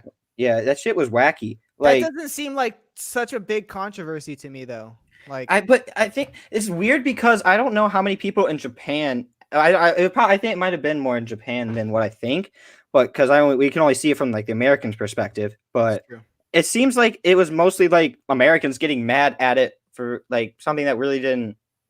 Yeah, it doesn't seem like a big deal to me. I'll be honest. Right, I didn't really care either. It's just a name, and they're not portraying the character in a good way. It's not like he's a hero; he's a villain in the story. So it's like, does it really matter that much? And the birthday thing especially. It's like, the birthday come on, thing should not matter, bro. It's an anime character. I don't even make a big deal of my birthday. Let alone, I don't even know any character's anime birthday. If you care that much, like it's fucking crazy. You're trying to find a problem. So speaking of anime, where do you fall on? Where do you fall on, like, first of all, what anime are you watching, and where do you fall on like anime versus manga? What anime am I watching right now? I'm watching Keep Your Hands Off Ezuken, Darwin's Game. Oh, Darwin's Game. Pretty not too much though, the most part. I prefer manga though. Like I usually start off with a lot more in the thing. But give me a second, I'll be right back. But I usually start off with a lot more, and then usually get to like one or two. Handle it. All right, you guys in the chat, it's just me. I'm holding down the fort. What's going on, you guys? I'm gonna look through some of these comments really quick because they're off doing weird shit. I bet you they're off talking about fucking lobsters together. So let me go through some of these chats. Boogie, Night Dweller saying, Boogie, just go watch Silent Voice. First of all, I don't know how many people are in here. I can't really see it because I can't see the YouTube screen itself. But hopefully there's for everyone in here, thank you so much for taking the time out of your nights to join us here on a Tuesday night or whatever the time zone is for you. We do appreciate it. I can speak for all three of us. And if you guys have time, welcome back, dude. Yeah, sorry about that. No worries. I was just finishing. I was giving you guys a shout out. Like, everyone should go follow Dubs. This kid is great for MangaTube. So thank you. And right back at you. If anyone doesn't follow Boogie, go hit that man up. It's worth your time. Thank you. I see we have some Shay is saying, Ben, what are you planning with your channel? Well, Shay, we went over that a little earlier. But you could expect a lot of new styles of content. I'm still going to be doing the hauls. I'm still going to be doing the reviews. I'm still going to be doing stuff. You're going to see this backdrop change a little bit. I'm going to be upgrading everything from having new lights to having better audio equipment. I'm in the process of getting like a camera guy to come out with me nice. For vlogs and stuff. It's easy. I want to take advantage of the fact that I'm in LA. A lot of people go buy their stuff at Barnes and Nobles, but being here in the heart of LA, I have so many options, and I'm going to be taking you guys. Like, I have here a piece of paper. I went to a store. I can't tell you guys which store, but I have the main office's numbers. So I'm going to have a contact from their PR team to actually take a camera crew into manga stores and start doing bigger style content like that. More interviews, people that draw anime, people that are in the community. I'm going to be interviewing them on my channel, so on and so forth. But we're still going to be doing, it's still my channel. I'm still going to be doing the reviews, the hauls, so on and so forth. But yeah. By the way, Boogie, I had my headphones on the whole time while I was pooping. Yeah. And wait, you have wireless? Yeah, they're wireless headphones. Me too. Dude's on the go. Me too. Yeah. Which I didn't mean to. Yeah, I just attached it right here. It was like an emergency. I had to like get up, and I was like, "Oh shit! Wait, I can hear Boogie." So my opinion on the controversy for My Hero. It's fucking stupid. People are outraged about everything. People are trying to it just seems silly. If it's really over a birthday, that seems ridiculous to me. You know, I have the same birthday as Oprah. I'm not a strong, independent black woman. So I have the same birthday as Mick Jagger, and I'm not. You know what I mean? Like, I bet you got some moves like Mick Jagger though. I don't. Dude, hell yeah! You should do that as like a subspecial. Dude, if you could move your hips like Mick Jagger with that stash, you would be getting panties thrown at you, bro. Well, if I could move my hips like Mick Jagger with this stash, I wouldn't be on YouTube, dude. Exactly. Like, I'd be off Exactly. touring, bro. But yeah, to come full circle, Epix is saying Ben's video quality is top tier. Trust me, it's not. I will improve it. Like I always say this on my streams. Like I Always honestly ready to didn't go. expect people to like watch. I my love content. you, Justy. Bustin' Justin, hello and good night, sir. Good Justin, night, Justy. Glyphnir rocks. Peace Glyphnir out. rocks. The three of us Glyphnir will rock, man. support Glyphnir into the Even end though of you're the gonna world. backstab me in another stream about Hey, that. it's bad. It's but I not love it. bad. What It's is this? not. What the fuck is it? Okay, Someone let me listen. know. Glyphnir, It's about this hot blonde hair girl I'm crawling down. inside a dude. No, What the okay. fuck? Yeah, from an outside. No, okay. Wait, It's hold about on, a hold serious- on. Here. It's Oh, about a oh. hot chick that crawls inside of a dude. No, don't listen to his outsiders This like is- trying to make Dean, it what's sound going bad. on, Dean? How are you, buddy? Thanks for joining. Dean, Dean! Oh my god. Dean's in the chat. what's I up? Yeah. Yeah. Dean's amazing. So here, I love you, Dean. Boogie, I will show you some fucking screenshots. So, there's a character who can. It's this guy He right turns here. into This a guy mascot. That's his Can whole. turn into this, and is like so. There's a bunch of man. The story actually gets kind of complex after the first volume. It's pretty Um, good.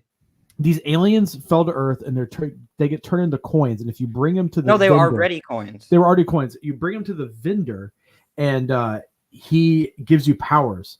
So someone wished for this character to be like this. He's a Mhm. huge wimp. She is like a badass. So she just there's a zipper on his back. She just crawls inside him for like the fight scenes. The art is actually pretty good. Like here's a screenshot of the So art. it's like a biomech. Like he's not a robot. kind of He, like, dude. jumps Yeah. in him and- Kind of. It's a bit kind of. furry. That's weird as heck, you guys. Dude, it's fucking awesome, dude. It's It's it's actually pretty cool. kind of battle royale style. It devolves into that when you get into later volumes. How Yo, long is the there's series? an anime. It's still ongoing. No, but how many volumes? 6, I believe. 6 or Okay. 7. I have 5 right now. And it's weird. They were cranking them Dude, out for a Pumping while. them out It's good. every 2 months, like Dude, every other month. It was wild for a bit, dude. They were putting out volume after volume after volume after volume. And then they slowed down, which I don't know if we're caught up. I think we're caught up with Japan. Probably. I feel like So- that's what they did. So, but yeah, I bought it on a whim in Florida, the first volume, and I immediately the next day went back to the bookstore and got volume 2. Like I was Okay. like, As you I- should. I will really check it like out this. then. I'll put this on my blind buying episode. Dude, list I for sure. stand by this. Dean, you series. take I care, love it. brother. Yeah, peace Have a out, good bro. Take care, Thanks brother. for coming in. Hey, I hope everything's okay in Australia. He was telling me in my last stream that it's like flooding now. Like the fires are in the past, and now Australia is flooding. Like what the? Man, So, that's not like. I hope like you're a fun safe place out there, to be. Dean.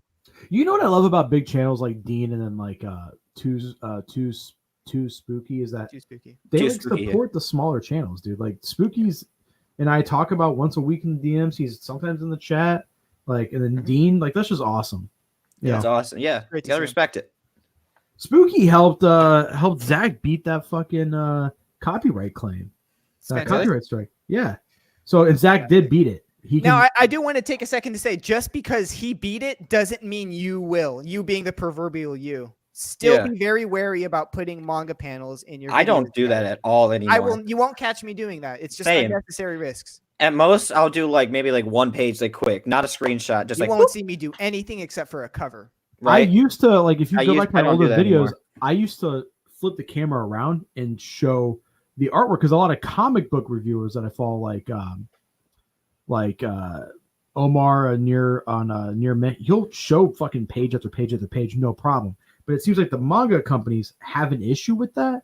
So I kind of like copied off of him and was showing page after page. I never got a copyright strike, but when people started getting them, I stopped. I backed off a little bit. Yeah. Now, if I really want to show you like a piece of art, I'll just quickly show you a page or two. Yeah, it sucks, but yeah, I'll just have the volume up on the shelf, and like if I have something that's related to that manga or that anime, I'll have like a bunch of stuff on the shelf. I kind of purposely decorate the shelf to Yeah. match what I'm talking about. Like on my God Mazinger review, I had almost every Mazinger Blu-ray I could fit on a single shelf. Mhm.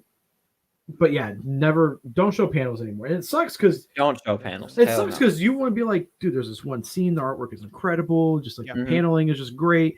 and you just can't do it. Yeah, they'll come after you, bro. They don't give a fuck. They will, and it's silly that they would.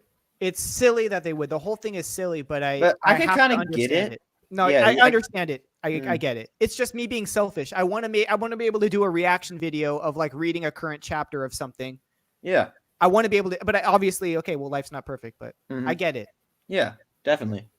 Because then someone can just follow a YouTuber for their exactly, series, and they so can post all the panels. Yeah, that's what I see what they're going for, and like stopping that, because people will do it. If you give an inch, they'll take a mile. But honestly, I think so. Just like how the music industry got, right?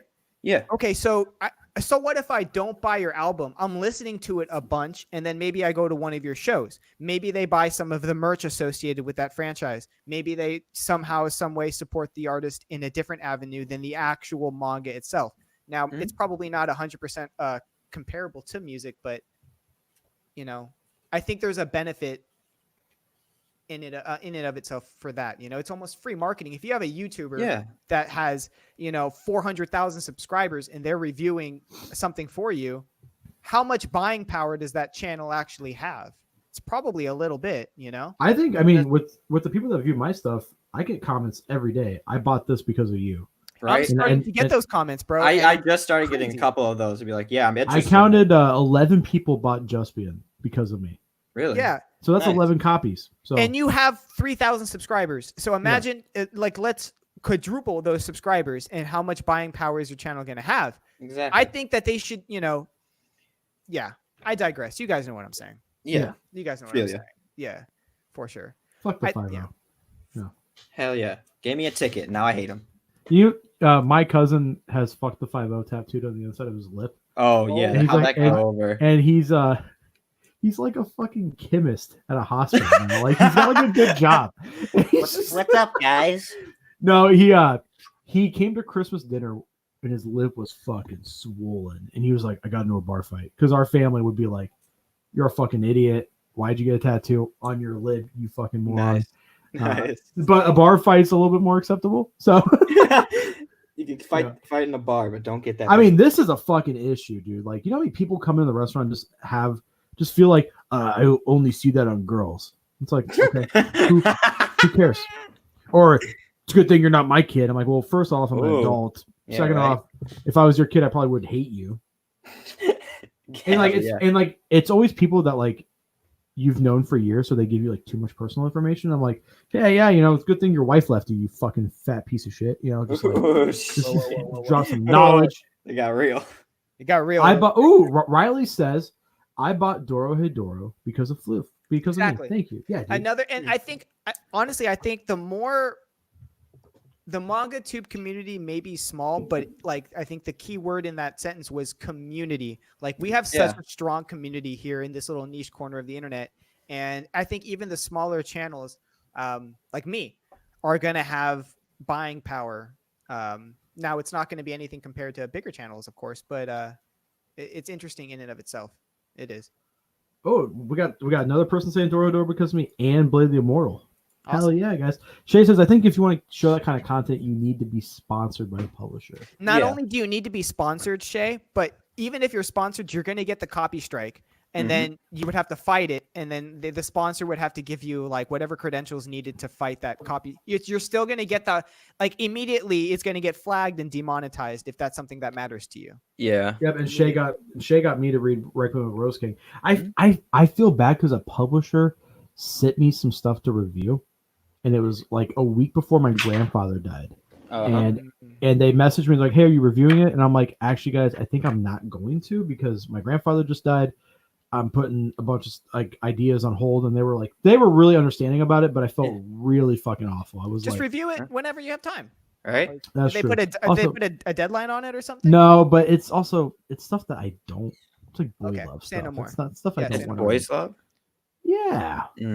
Which I mean, I'm not obviously Sublime? I'm not. What? Like Sublime? That's a producer who does Boys Love. Never mind. I thought you were talking about the fucking band.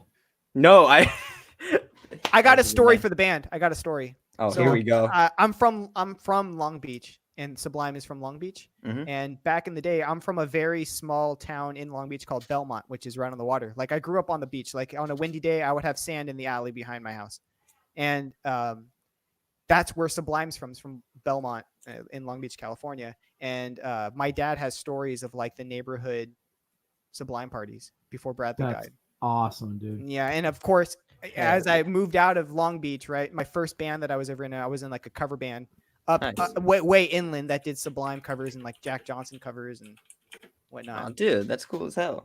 Yeah. Link, you take care, brother. Bye, Link. Peace out, bro. Shay says she has family in Lakewood in Long Beach. Oh, Lakewood. That's the shittier version of Belmont. No, I'm just kidding. It's just we were the high schools are rivals where I went to, so I'm always going to shade Lakewood. Lakewood's beautiful. Dubs is in the ghetto of Illinois. Hell yeah. Does Illinois get ghetto? I mean, Rockford pretty much is ghetto. Oh, dude. Man, you've never been over here, my friend. Dude. I'm going over there. I be careful out there. Yeah.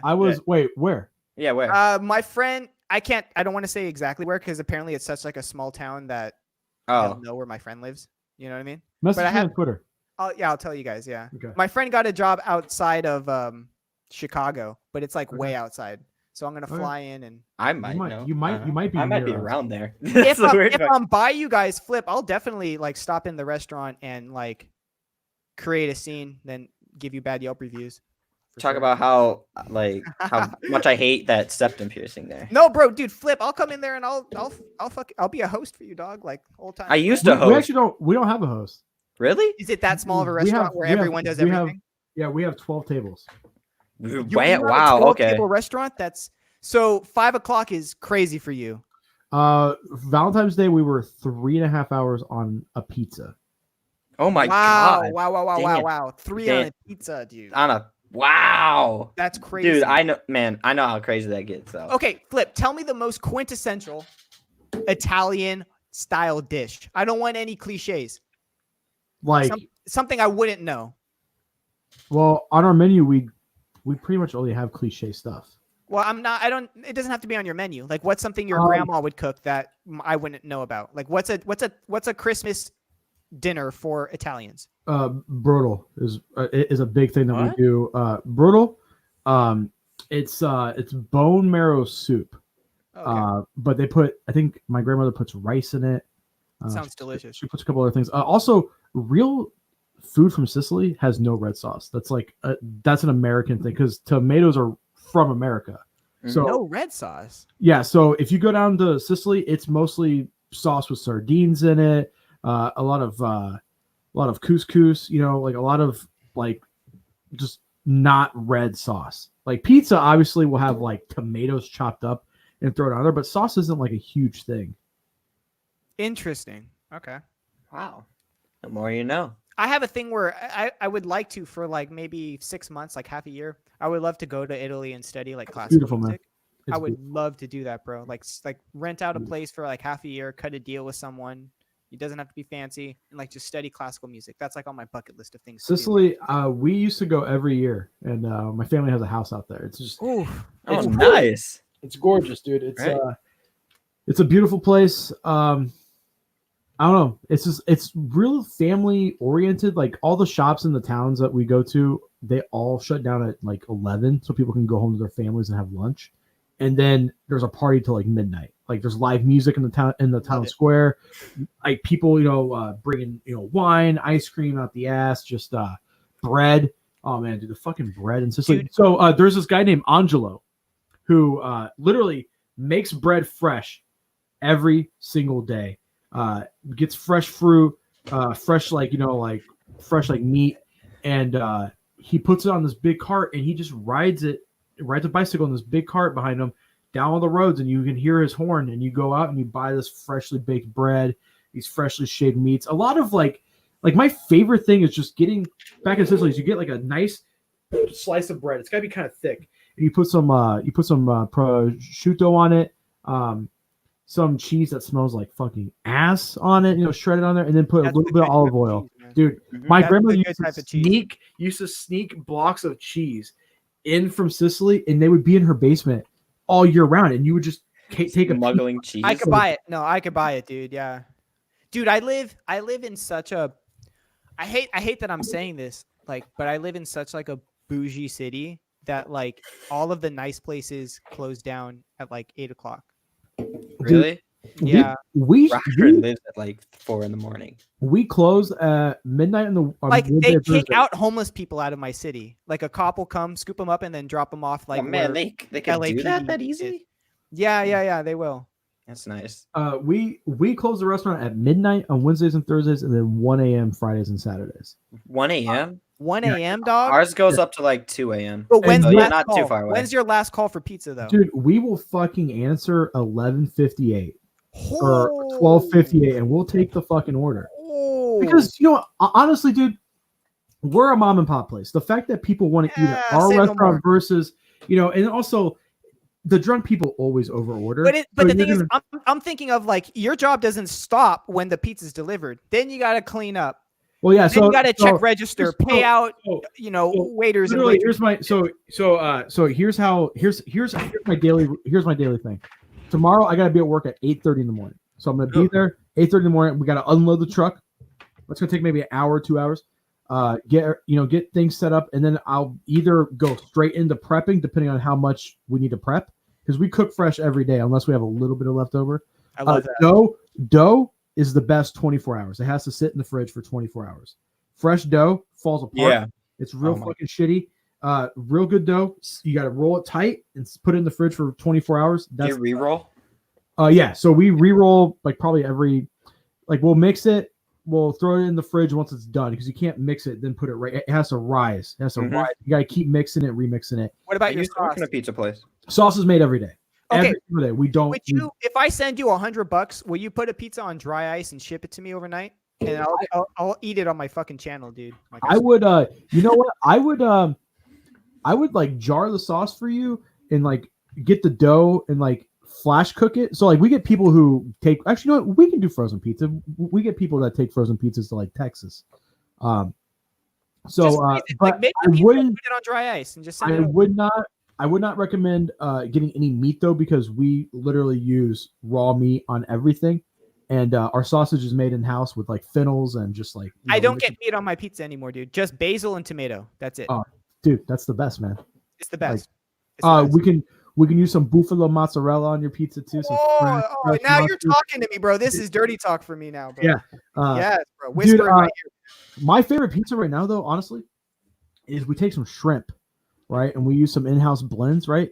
Okay, and we cook them up like nice thick prawns, okay, and then we chop them up so they're like little tiny bite sizes, and then you get a little bit of light sauce, bit of light sauce. Little bit of fresh garlic. I'm talking like whole pieces of garlic, not the the crumbled garlic. Then shrimp, fresh mozzarella, a couple basil on it, like real thin crust, so it's crispy when it comes out. Oh man!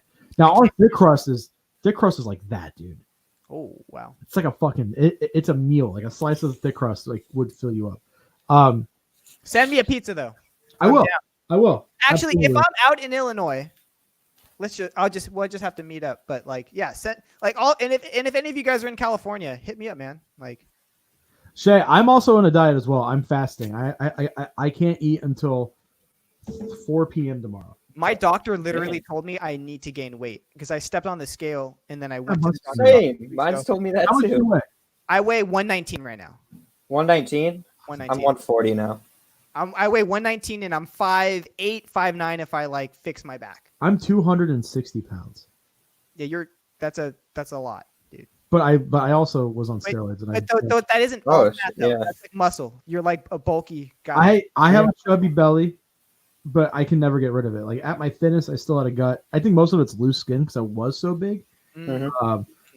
But yeah, like I can bench press like 350 pounds right now. So yeah, I can't do that. I'm like. I don't even bench. What is a bench? What is who? What's a bench press? Pick the bar up and you that's a bench press. Oh, you actually didn't know? I thought you were joking. Fucking just do a push-up, dude. Like what the fuck? It is like it's like a push-up, but with a lot more weight. Arnold Schwarzenegger at the gym, like some fucking. You know what I hate at the gym? So you would love Santa Monica, dude. What I hate at the gym is guys who come in. It's these two dudes, and they're like Middle Eastern. And I know this because they tried speaking to me because they thought I was Middle Eastern. They thought I was Muslim. and they were talking to me, and I was like, dude, I'm just I'm a half white boy. White boy. Because my fun fact, 23andMe, most of my bloodline, like over 50%, Middle Eastern.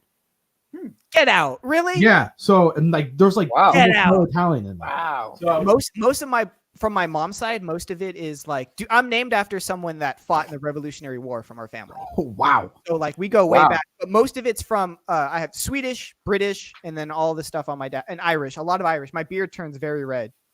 Mine does too, right here. And my hair up here, I have red patches and but there's these dudes at the gym and they're Middle Eastern and they have Simply G's in here. What's up, Simply G? Simply G's in here. But I hate dudes who peacock at the gym. You know, like where these like not to shame them, but like they're very loud and they like are very rude to other people, and they're curling like 25-pound dumbbells, and then they'll like throw them down real dramatically. And I'm just like, find a spot that doesn't have padding, and then they'll drop it. They purposely do it, and then I'll be doing my fucking bench reps, and then I'll put the bar up, and then I'll sit up, and I'm looking at them, and they'll like catch me looking at them, and I get like I'm like and I just start laughing, and they get that I'm laughing at them, and one time this guy walked over to me, and I think I had like 315 pounds on the bar, and he goes, "You want me to spot you?" And I was like, and I'm by myself, and I was like, "No, like what? Like if this goes down, you're not picking this up." Like there's. I have the exact opposite story though. Like I live in a town where there's like a lot of Armenians, a lot, bro. And of course, my work pays for my gym, so I go to the gym every once in a while, and or I used to, and mostly I would swim. But yeah, like I had an Armenian guy come over and he was like, "Hey, you want me to spot you?" And I was like, "Please, because I'm gonna kill myself." Well, that's the thing. Like, if I see, because honestly, I used to like before I lost weight, I would go to the gym and I would just sit in the parking lot for 30 minutes because I was having anxiety about going in. I found out that the dudes, at least here, the dudes that are super jacked are the nicest people, and they encourage you. They want you to better yourself. So like when I finally like one guy walked up to me and he was like, "Hey, do you want some tips?" And I was like, "Yes, please." He ended up being one of my good friends. When I was super yoked, he was the one who was training me every single night. Like I used to work out before I was married and had real bills and stuff. I was working out 4 to 5 hours a night. I would get off work and I would work out till 5, 6 in the morning.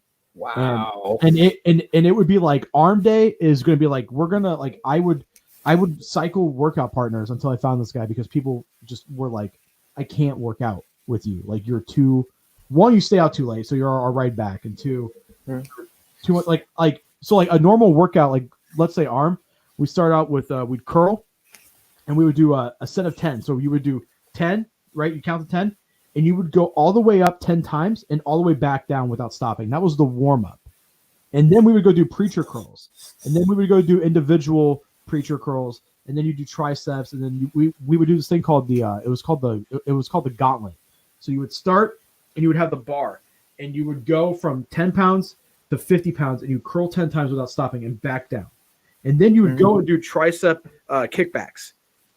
You would do you would do 10 sets of 10, back up and back down without quitting, and then you would go to the preacher curl machine, and you would do 10 sets of 10 without stopping, with 30-second breaks in between. Download the Flip Otaku app for the full workout. I've who was it? I think it's Justy Hook. Justy messaged me and was like, "Hey, can you give me a workout plan? I'm actually working on I'm tailoring a workout plan to his body type." That's the other thing. Like when you get involved in the gym and you start talking to people, you learn so much about the body, about working out, diet, and stuff. Bro, everyone in my gym looks perfect. Like I honestly can't stand it. Like everyone is perfect. Like everyone is an actor. I swear to God. Everyone's like, "Oh, I have my audition after this." I'm like, "Well, that's fucking great, isn't it?" So the thing that I came to realize is that like my body type is I'm like 5'6", 5'7". I'm real stocky. Like just naturally, my shoulders are big, and I can gain muscle and strength really fast. I'm never gonna have a 6-pack, no matter how hard I tried, and I fucking tried my hardest. I'm talking. I was running like 10 miles a night, drenched in sweat. Oh my God! Just fucking. I poured my heart into it. I lost 130 pounds in nine months. I tried my hardest to like get a 6-pack, but I had to like learn to love my body type before I ever was able to accept who I was. And like right now, I've gained some weight, I've gained some baby weight. The wife every night when she was pregnant, it's like, hey, can I get McDonald's? And I'm like, fuck yeah, we can go get McDonald's. Like, what the hell, dude? I can't. I'm all for accepting yourself, and I'm actually working on a video. That's one of my next videos coming out, where it's like, I've noticed that when you start telling people my age that like, hey, like, what are you into? Like, oh, you do YouTube? Oh, that's cool. What do you do on YouTube? And then, my channel ends up getting, they see my channel and they're like, dude, you're into like some stupid shit. And I'm like, hey, like I get that from you guys. It's because it's Mecca. So I don't, be happy with yourself, man. Like, and the people that are saying that you're into weird shit just because you read like a volume of fucking Food Wars and like, bro, like, come on, like we all have our thing. You shouldn't knock one another. So G is right. The culture of a gym is super important for your own experience. Yes, and she said she found one this year, which I think is true because like for me, I thought before like years ago when I was 340 pounds, I was like, I'm not going to like the gym, and I would just have anxiety attacks. I would make myself go to the parking lot, and I just wouldn't like for months. Literally, finally, my gym has. Literally, I'm thinking of the exact gym that I go to. I can go downstairs to the parking lot and there'll be someone vlogging for YouTube. Really? I swear to God, it's a really popular 24-hour fitness that I go to. I swear to you, there'll be someone vlogging. And that they're dressed to go to the gym and they might not even go into the gym, dude. Wow.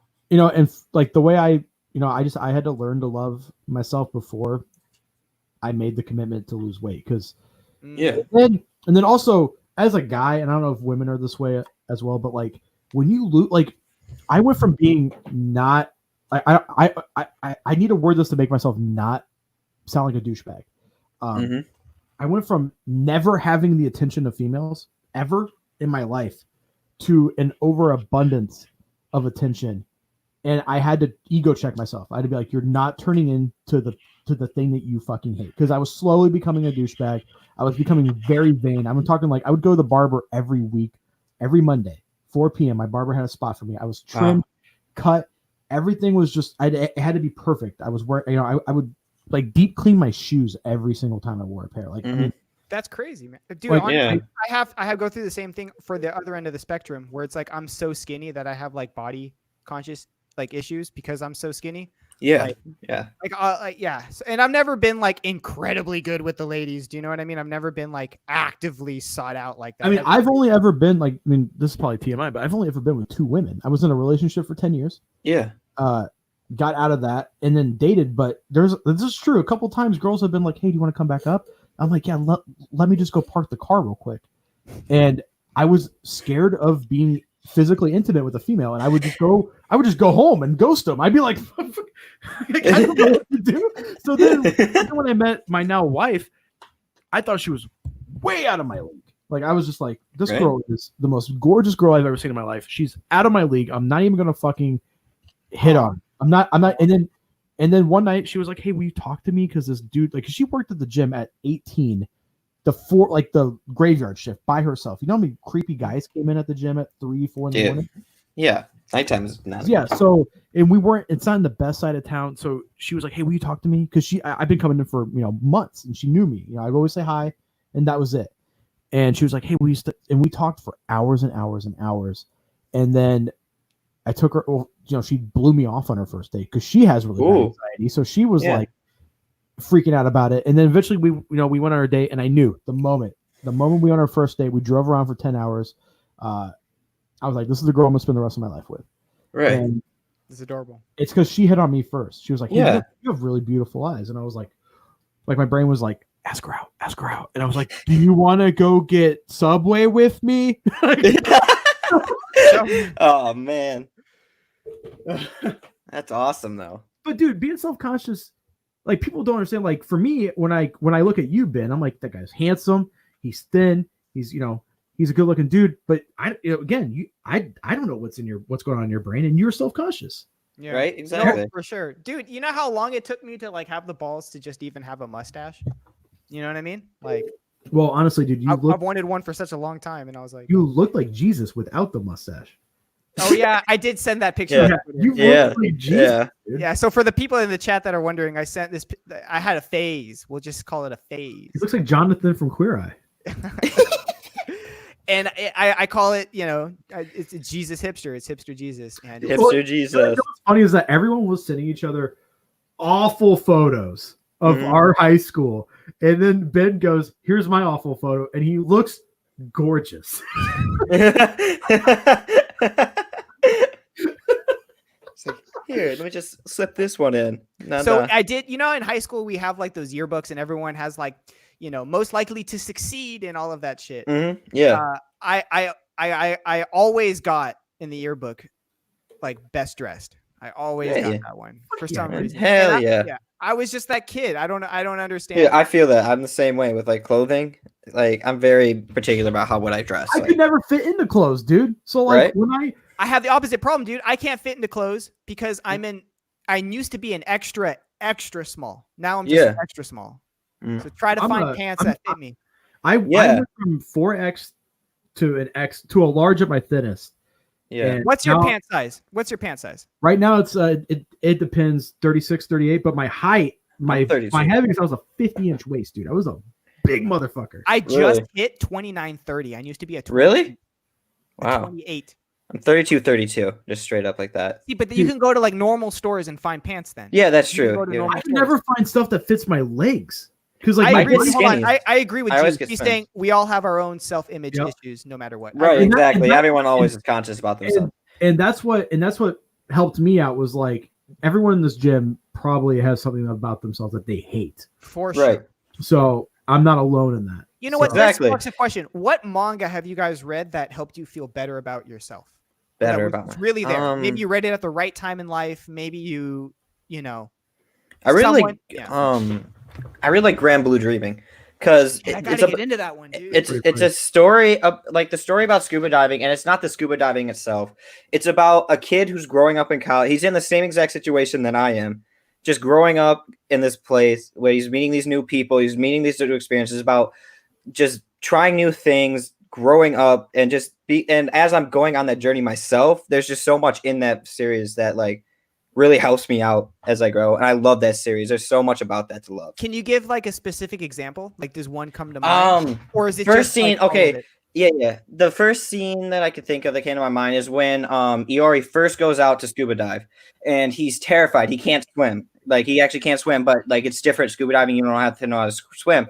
So they basically, someone who's really into that convinces him to go scuba diving, and he experiences this new thing that he would have never done before out of fear of doing something like that. And it's just like one of those things where it's like if you have somebody with you, and I always think like things are a lot easier to do if you have a friend that's more willing to do it if you're more scared to do it. So I really like that. I really like that one about just knowing if you like having somebody in there, someone to like cheer you on, like to do stuff that like branch out, because there's stuff that I'm scared to do. Like, and like, if I had someone there to do it with me, I'm more likely to go on that thing and experience something that I would never otherwise experience without that. Right. Grand Blue Dreaming. Grand Blue Dreaming. I gotta get into that one, dude. It's top 5 all time for me. There's so much to love about that series beyond the comedy. Like, there's so many life lessons and stuff in there that adds value. Like, and what about the chat? Let's extend that question to the chat. What have you guys read that really kind of impacted your life in a way? Mine was Mongolian Chop Squad. That one hit me with so many feels, and I can relate so much. I mean, I even had a similar girl situation like with Koyuki, the main character, and it just really helped. And I think at the timing when I was watching it, really helped me out too. And where'd you read it at though?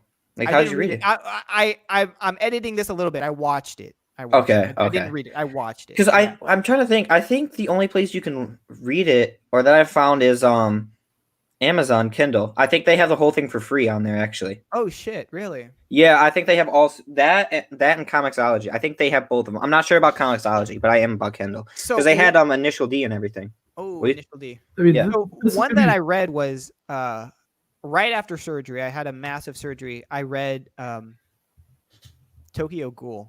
and it didn't. Yeah, okay. It's not like a phenomenal series. Like it's good. It's really good in my opinion. But I've never read it.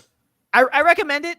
You know, I understand that I'm gonna get a lot of hate from it, and I didn't like the second one. It kind of turned me off. That's the problem. Most people they'll end up going into it from watching it, and that's the worst way to absorb it. But it just helped take my mind off of the medical stuff that was happening. So I always associate it with. Good. That's true, to kind of have that escape. That's what I originally got back into manga for, because well, like I said, with Chrysler, it was probably I would say it's one of the worst, because I just felt so trapped in there. Because like coming out of high school, I had these big plans, you know, go on to college, like do all these big things, and then I ended up at Chrysler on like the night shift, working like 4:30. Chrysler, do you mean a dealership? No, assembly plant. Oh shit! I worked at a factory. Yeah, and I would work from 6 o'clock to 4:30 in the morning. That's a Midwest ass job, bro. Hell yeah, dude. But like going in there felt like a prison. I hated it. I had no life outside of work for that year. And then like getting into manga really helped me. That's why Noragami is my favorite series, because that's a series that I got super into when I was reading there, and it really helped me escape from that situation and like not feeling so trapped. For me, I'm sure I think I've talked about this briefly, but the reason why Goodnight Poon Poon resonated with me so well is because I did try to kill myself. I was unsuccessful. And I used to cut myself too. I have like scars all over my left arm, and that's, you know, like those feelings and being confused about those feelings and the way certain people in my life reacted to what I tried to do made me feel even more lonely, because I didn't have like a big support system after that. And reading Goodnight Poon Poon really helped come to terms with because it bothered me even into my adulthood. It bothered me I felt ashamed. I felt embarrassed. Especially now that I have a kid, you know, it's just like what would have happened, like everything I missed out on. And you know, as someone who does still now just depressed randomly throughout, you know, like just it gets really bad too. Like that's also one of the things that I like to do, is do these late night streams. It's because it breaks me out of that funk. I get Zach on, or I get Alex on and talk. But reading Goodnight Poon Poon really helped me come to terms with my own inner demons, and that's why I could never read it again. And that's why I also would say it's a masterpiece, because nothing I've ever read before has made me had the visceral reaction that Goodnight Poon Poon has made me have. Yeah. Shay is also saying, you know, just reading manga I read helps me with my depression so much. It's part of why I'm so particular with what I pick up. Yeah. Do you guys want to hear a funny story? Yeah. To break away from the lighten the mood? Yeah. When I was 12, I didn't have the fan on and had my room door shut, and I farted so much I got lightheaded. Really? Yeah. So that's insane. Oh my god. When I was a kid, my dad's a very upfront guy. Like he, you know, if the president was in the corner, he would be right up in the president's face, like talking about soccer or something, you know? Yeah. And apparently I was like a very, very small child. Like I don't walk. I'm just like a toddler. And my dad finds Ricky Martin on the plane, and there's a picture of Ricky Martin holding me when I was just like stupid young kid. Like my dad's just like chilling with Ricky Martin. That's awesome. My mom had a crush on Ricky Martin, dude. I think America did at one point. Who's Ricky Martin? Get out of here, you fucking zoomer, bro. That's it. I'm drawing. I gotta draw the line, bro. Like, what is it? Who is it? What? I feel a premonition. Living La Vida Loca, dude. How do you not know Ricky Martin? I don't know him by name. Oh my god, bro. I wasn't back in the 1950s like you two. Bro, that go make a TikTok, bro. I might. You know what? I'll do it too, Rick. Whoever you just said. So some of the other chat, we have Simply G saying, "Kanade." Kanade. What is that? Chia. Yeah, Ferraro. What the? Is this foreign car? What is Chia Hafuru. I know what you're talking about. Chia Haya Fururu. It's about it's a game. It's a manga about a game where you have to connect Japanese poetry. I don't know the whole thing. I've heard of it. It's really popular. Helped me in so many ways. I loved her passion for the things that she loved, even if no one else understood. Okay. Yeah. I got to check it out. In fact, I think I've seen G post about this series on Twitter before. I got to check that one out. It's digital only, by the way. It's digital only. Okay. Yeah. There goes another thing in the, tack that on to the pros of digital stuff. Exactly. All that, especially Kodansha. And I want to make one thing clear. Wait. What? It's out now? What's Persona? What is that? No, Phantasy Star Online on Xbox. God damn it. I don't want to. Phantasy Star Online. I don't know what that is. I don't want to have to hook up my fucking. Yeah. Chiha Faru is, it's only $9 on Comixology. Do you want to get it? And I want to make one thing clear too. Like, just because some people, especially like content creators here, all we're doing is we're playing devil's advocate for a lot of this stuff. It's not that one person is really gung-ho digital and not gung-ho, physical copies only. We're just talking about it because that conversation is important to have. Okay. It really is, in my opinion. There's pros and cons to both sides. Pros and cons to both. And this is what I love about my, like, I'm also a lot of these people watch your guys' videos, but like, Mythic, pouring her heart out too. Insomnia Sessions. We had a stream one night where Zach and I, for like 2 hours, just talked about dealing with our depression and how severe it was. And we had like a really small number of people watching. I think it was like 15, 20 people, but everyone in the chat was opening up and we were having this huge, massive heart to heart. And still, it's one of my favorite things I've done on YouTube. People just pouring their hearts out, talking about what's, like their fears, everything in life. It was awesome. And that's why I love everyone. Once again, back to the community really makes this place special. Especially being smaller. There's a lot more of a personal tone to everybody here. Because like when you look in the chat, like half the people, I'm like, oh, I know who these people are. Even if I've never actually talked to them outside of like YouTube comments. Yeah. Like, dude, I'm telling you, like my favorite times where I get to be not a creator, but I just get to be myself is on my streams on my channel. Right. I need to start streaming. They seem fun. About your stream, Boogie. What's up? How do you not know how many people are fucking watching all the time? Really? Because you don't know? What I do is I have a pop out chat, and I just look at that. I'm not looking at anything else. You should try StreamYard because you can see the view counter on the top here. I almost don't want to know. Wait, you can see the view up here? Yeah, it says right there. It says right above my head. It has like an eye. Oh, that's probably for you only because we get the time. So for the host, you have time, view counter, and then you got the chat right there to the right. Really? Oh, I'll do that. And live comments. Personally, I don't want to be the person that like looks.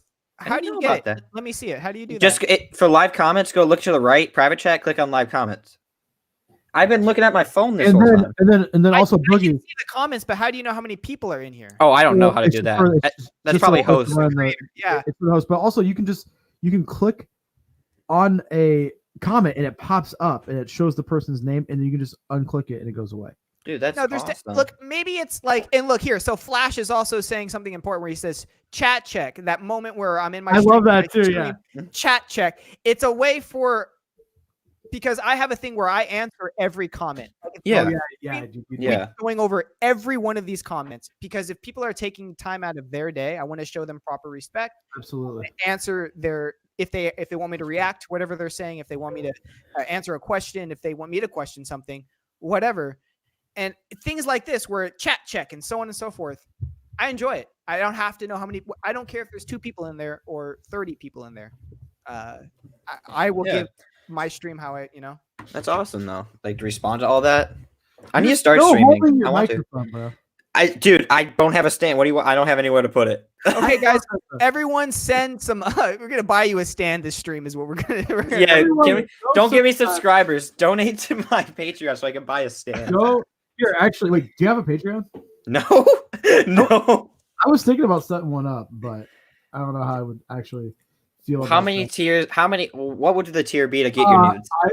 Nudes, $1,000. $1,000 a month, dude. I've thought about having a Patreon, and then that way I can do content that I would want, like exclusive content, like let's plays and stuff. Yeah. Like I know people want to see me play the Animal Crossing game. I hate Animal Crossing. I can do. Well, get fucked, Zoomer. Hey, dude, let me go do chores for 4 hours. And Hey, virtual man, video discipline, game. right? No, but like, it's a way for me to like maybe Fire Emblem or another game that I play. I could do Let's Plays, long form content, where I don't have to worry about views or I don't have to worry about engagement, and it's for the people that want to see me do that. Yeah, that's cool. Something's been on my mind. I love live streaming. Actually, I've been doing YouTube since 2013 on and off, and it's always been gaming content up until this year. Like I always did it with my friend, and sometimes I would have a solo channel too. And I love doing gaming content. I love that stuff. I noticed anything I do gaming, like I did a gaming stream last week. Nobody watches it. They don't give up. No one gives a fuck. Also, it's so oversaturated with gaming, like especially trying to break in on that. I have such a solid personality that when someone watches, they have to like just stay for you know what I mean? Like yeah, exactly. So energetic all the time. You almost have to have connections in there to get in here at this point. So like you have to know people in there who are more popular to like help. Because once you start rolling, then you're fine. But like to get rolling, oh my god. Yeah, like Dubs just randomly like, who added you to that chat? I think I said add Dubs to the chat. Base said that he told somebody to. And then you get added, and then same with Ben. And now like the chat's been kind of dead. Base died. No, Base is Base dead? What happened to Base? No, he's active in Gears Discord, sir. I don't know. Dude, he's active in that. He's acting in Alonzi's Discord. He's active on Goodreads. He just doesn't talk in our chat anymore. Yeah, I don't know. Maybe he hates us. We have to fly down to Florida and break down that man's house. Bye, Shay. Well, Shay. We still need to meet up. We do. I'd still want to, dude. So are you guys both like sort of local? Yeah, he were like a couple hours away from me. Yeah, he's like a couple hours away. What do you guys, dude? Okay, does anyone get the feeling that when I first started MangaTube, I felt like I was alone as hell in the community, and then now that do you know what I mean? Yeah. Stupid alone, and then now I'm like, I think you guys should totally like link up. That's amazing. We should. Dude. Like I did that. I was pretty much like that until I did the MangaTube Awards, because then I reached out to Zach and Base to help me do it, and that's how I started to get connections with That Man's Merch, Shay, and all that. That's when I started like talking. You had better writing than the fucking Crunchyroll. I didn't write at all. Well, you just have a good personality, man. So Thank you. If I can get it off the cuff like that, fantastic. I mean, I definitely felt like that. I felt like that, especially when the whole Dadcast thing was happening and we had our fallout. I don't know if I was there for the Dadcast. I felt super alone. Like I felt really, really alone. Because two of my good friends, they kept kind of like pushing me off to the side, and then we had the falling out, and then everyone else, like the whole community, like not to shame the other two, because I do wish them the best, but like the community rallied behind me, and I gained a massive amount of subscribers like right after that, a lot of new friends, and I love that, like people like G and Justy Hook, like I don't talk to a lot, but when I do, it feels like old friends. Like me and G talked for the first time on our stream, and we talked just as much off air as we did on air. I felt like just like an old friend. So well spoken, it is insane. Awesome. Like I get intimidated if anything revolving Simply G, because she's just so smart. I feel like she's very well spoken. G is the homie, but everyone's the homie though. You know what I mean? Like I don't. Right. I only hate like two people in this community, and like and when I say hate them, like I adamantly wish death upon them. Like I. Wow! I don't never. Say that, dude. That sound clip will come back in court. Dude, let's not meet up, because if something goes wrong, I don't want you like showing up my house, like ready to like take me out. Yeah. I'm just joking. I absolutely love everyone except for like two people. And it's not Mike and Jen. If people are thinking it's Mike and Jen, I harbor no ill will to anyone in this community. Right? Nothing. Exactly. Mike, literally nothing. Me and Mike. Holy shit! Duty Flash. Flip on his third monster. How the fuck did you even? Wow! Yeah, he got you, dude. He got you, man. He got you, dude. So far in on monsters, dude. Yo, but by the way, this is the only one I've had. Water, bro, for the love. Right. I've had more water today than I've had monster. We need to have an interrogation, man. Or my taste is clear, dude. Yeah. Yeah, I drink a lot of water because I drink like I try to work out as much as possible. So I'm. Can I do a vlog when you like go to the hospital for that? Like I'll come in and be like, "Yo, it's my boy Flip." I went to the hospital for chest pains. Yeah. 4 years ago, and it was because I was taking steroids. Oh. And it was like I wasn't doing the cycle right. Mm-hmm. So they were like, "You need to." Nix, I'm sorry, dude. Just there's so many like we were getting real. Sorry, Nix. Yeah. Most of the time, like when I if it's just late at night and it's like two people, we interact with the chat more. But I don't get to talk to Dubs or Boogie in person like this, face to face. Yeah. That as often as I would like. Elias, the manga reader, saying "Flip on Monster, me on Red Bull." I'm wondering if Elias is a throwback name, a reference to Ancient Magus Bride. Answer me that. I've never read it. I thought it was a sojo, and Base like shamed me when I asked him about it. You gotta read it, man. I'm telling you. Right? It's just me into weird shit. I don't know, but like, it's weird. Oh, you like weird shit? Okay, do I have a movie for you? It's called The Lighthouse. Listen, when I said weird. I knew you guys were gonna go back to Wait. You like weird shit? How about a Japanese puppet show called Yokai Monsters? I'm so like I think yokai stuff is so overrated. I just can't get into it. Yeah, yokai is. I learned about yokai from Simply G. She had a whole podcast about it. It's about yokai is it's like ghosts and stuff, right? Like it's like Japanese. It's like Japanese ghosts, yeah, like spirits and stuff. It's supernatural. Mm-hmm. Yep, exactly. Yeah. There's so many different types, and it's like this whole like other world, and it's like I don't want to get into this. In the culture of Discord, like, G's right. G's right. Get into it, man. I will check out Ancient Magus. There's a certain manga tuber's Discord where there is a bunch of white people dropping the N word. Oh, that one. A bunch of people saying the F word. Yeah, and then, why'd you made me join that? Earlier fucking today, someone was body shaming Lizzo. So I was just like, I don't know. Wow. Oh, is Lizzo the person that drank the the tequila? I have no idea. Artist, right? I just know she has that song that goes, "Why men great until they gotta be great." Like I love that song. There's a thing I saw on Instagram about Lizzo where in a full wine glass, she like chugged it, but instead of wine, it had straight tequila in it. Wow. Like some award show, and I was like, "Yo, I don't drink anymore." Yeah. Because of decisions like that. That's no good. I don't really drink. I've been drunk maybe like less than 5 times. The most I had was like at a New Year's party, and I stopped counting after 7 shots. I'm You're underage, bro. Oh, I mean, of champagne. Bro, come on, man. You're underage. That's bad. You're a bad drink a fucking Capri Sun, bro. What is That's what I do drink exclusively. But yeah, for guys in the chat, Elias is saying never read it. That's actually my real name. I recommend Ancient Magus Bride. It's if you like it, it's like magical old style, like in England with weird magic stuff happening, and it's actually interesting. Right? I'm reading it right now. Is that manga about grooming? Grooming? About an older guy marrying a younger woman.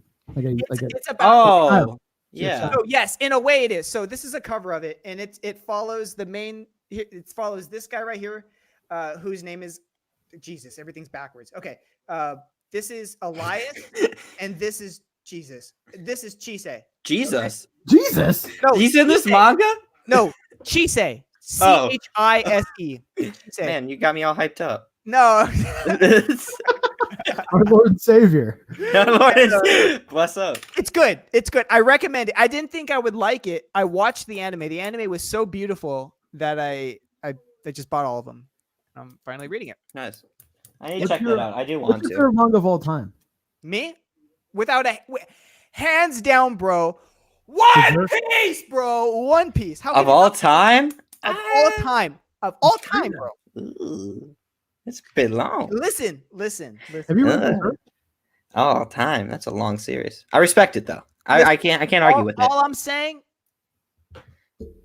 is that it's my favorite. That's all. It's a subjective thing. It's not like we're talking about objective favorites. So it's not really a big thing. So I hate when people shame me and when I tell people my favorite song from a band and they tell you can't have that as your favorite song. It's like, dude, I can do what I want.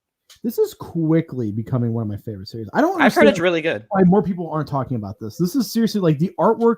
I'm going to show you guys some of the artwork. The artwork is fucking phenomenal. He's gonna get You're making me want to demonetized. read it, dude. You're making Yeah, me- right. I can't shell out this money. I'm going on a buying ban. as a like I feel like when my daughter's maybe like 12 or 13, I would allow her to read this because so far Alita's not sexualized. She's a fucking badass, dude. Yeah. The art's really good in there. Look at that. Yeah. Fucking That stuff looks incredible. worth it. The writing's fun. The characters are great. Like this is just fucking. It's so good. I will say though, objectively speaking, one that I read recently that I really like, that's like almost tied for number one, is Vinland Saga. Vinland Saga, I agree. So After good. book 4, I can agree with that because Book four I is really I really liked 1 through 4, but I hated Thorfinn as a character. He was one-sided. This is one thing. I hated him. He was bent on revenge. He had nothing else going for him.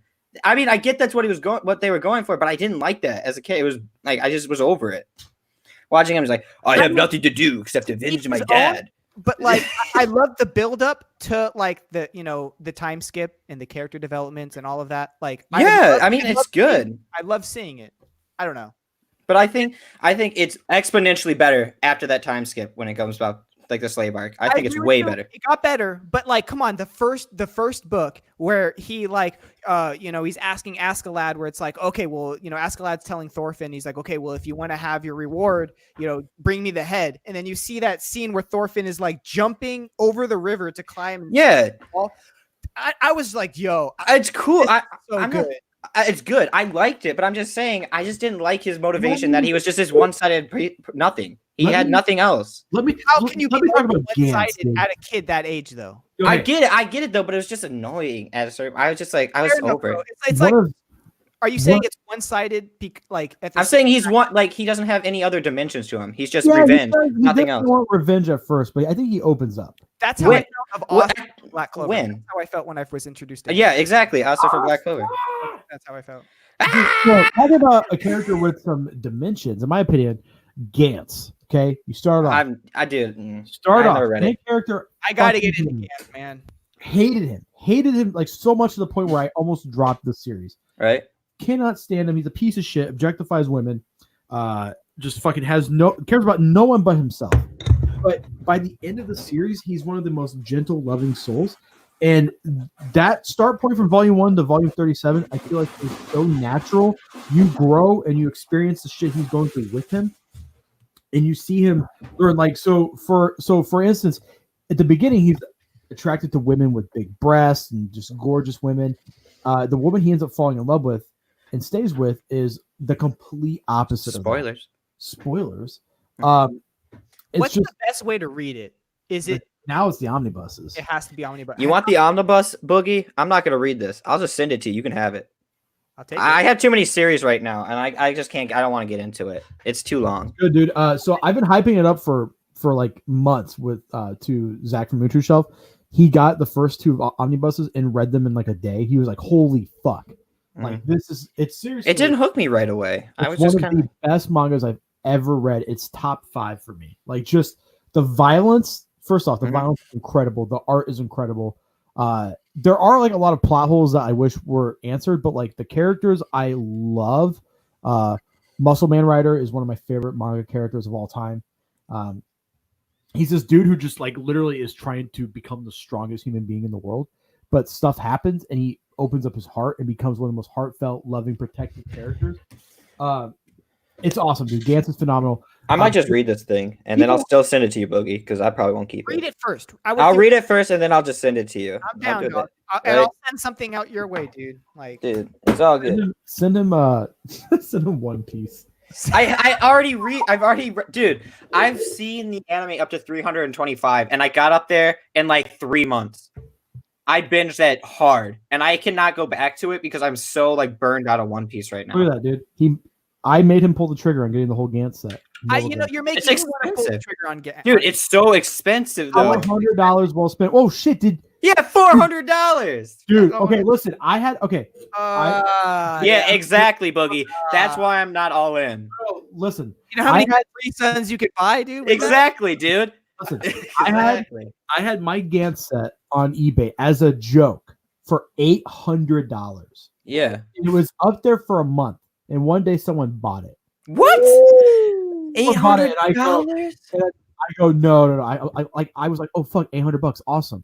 And then I was like, wait a minute, that's like one of my favorite series. I don't think I could sell it. So I instantly canceled the order and gave him a refund. He messaged me and was like, bro, sell me that. I'll give you $1,000 right now. Did you sell it? No, I What? I This turned shit it would have down. been gone out my door the second. That would have been price tag on it. I would have wrote him a love letter. Yeah, I would have been like, thank you for all your help, man. $1,000 for Gantz, dude. Dude, $800. That's like a year manga, depending on what you spell. That's $1,000. I spent a lot of money. I spent like 10 times that on manga and anime last year. Here's a question for you guys. What is your guilty pleasure manga? Like, what's something that you like? This isn't going on the channel. This is just for me. What's it called? World's End Fantasia. I like the World's End harem series, but there's a spin-off where they're in a fantasy world. That's my guilty pleasure. It's just a fun series to read. Nothing, dude. I have fantastic taste. I just I'm not guilty about anything. Your entire taste is mecha. Says the guy. The Lighthouse is Rotten Tomatoes. The Lighthouse is okay. I don't even like it that much, but I just kind of want to. I just want to gang up on this. Lighthouse is one of the most unique movies you'll ever see. You can never say you've seen a movie like this after you've watched it. Never, dude. Black and white 4x3 mermaid vagina. You're showing up to Santa Monica. I want to see a movie like that. Showing up to Santa Monica, finding you. Shout out to Robert Pattinson's butt. Like, shout out. You'll never see it if you don't watch the movie. I'm fine. You'll get all of a mermaid. All of it. All of it. Boobies. She's actually like. She's not bad. I feel like the older I'm I think we're going crazy watching this movie. Dude, it's in our brain, man. We like hear that. Brrr. I don't like you don't like me lobster? You're not fond of me lobster, are you?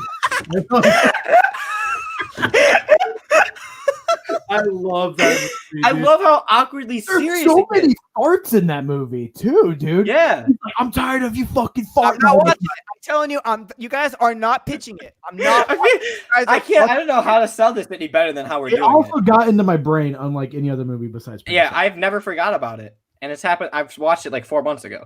And Parasite. Dude, Boogie, you will love it. I'm telling you, it's a hipster fucking movie. It's a hipster movie. It's perfect for you in your jazz California life. movies, bro. It's unique, dude. It's pretty good. Come on, Boogie. Pull the trigger. Pull the trigger. I have lines that I just can't cross. It's cheaper than Gantz. Mermaid vagina is your line? Mermaid vagina is the line. I know Gantz was $400, so that's insane. That's crazy. You're saving money and you're having a unique experience. Dude, Gantz has vampires. It has psychics. It's got. So does Hollywood. Go down the street for that, bro. The only thing you experienced that in real life from fucking Gantz is mermaids, dude. It's missing mermaids. Wait. There's mermaids in Gantz. I think there's a mermaid alien at the end. What kind of wacky shit? Where is Gantz Zero in the timeline of Gantz? Gantz Zero is a quote unquote sequel, and it's awful. Gantz Zero is how much money you have after buying it. Wait. Are you talking about the new one? The Netflix thing. Oh, Gantz Zero is sorry. Where is that in like the timeline of that? Is a rough adaptation of the Osaka arc, which is like roughly in the middle. Okay, so it's in the middle. Okay, so there's a lot after that is what I'm getting at. A lot, like another 15, 16 volumes. Because Gantz Zero, while I was confused, and I've told you this before, it just left me really confused. If the whole series is as good as that, I'll be into it. I'll let you know right now. As good as that. Okay, then I'll be into it. Dude, it's better because the arc that adapts, manga-wise, is even crazier. What is all the hype with Akira? Can someone please explain? Oh my god, dude, Akira. Okay, so all I saw was just weird ass blue people. That's all I freaking saw. I don't get it, bro. It didn't seem good. I never watched Akira. I got like 5 minutes in and I was the manga is actually get into it. Is actually quite different than the anime. The anime is phenomenal. Like absolutely just one of the best.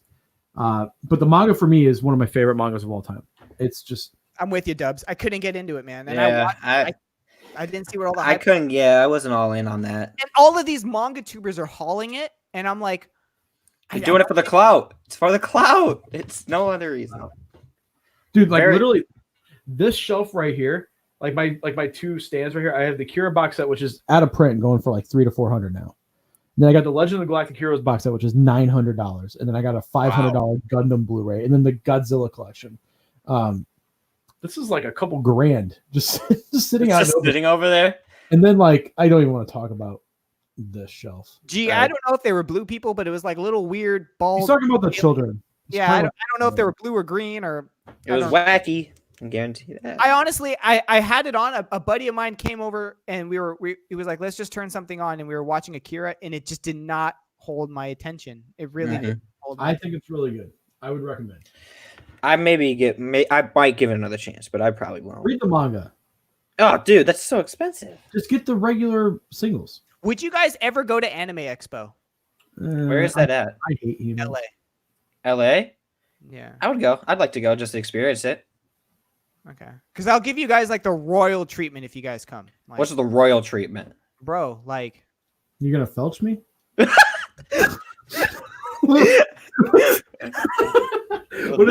It's this kind of adventure.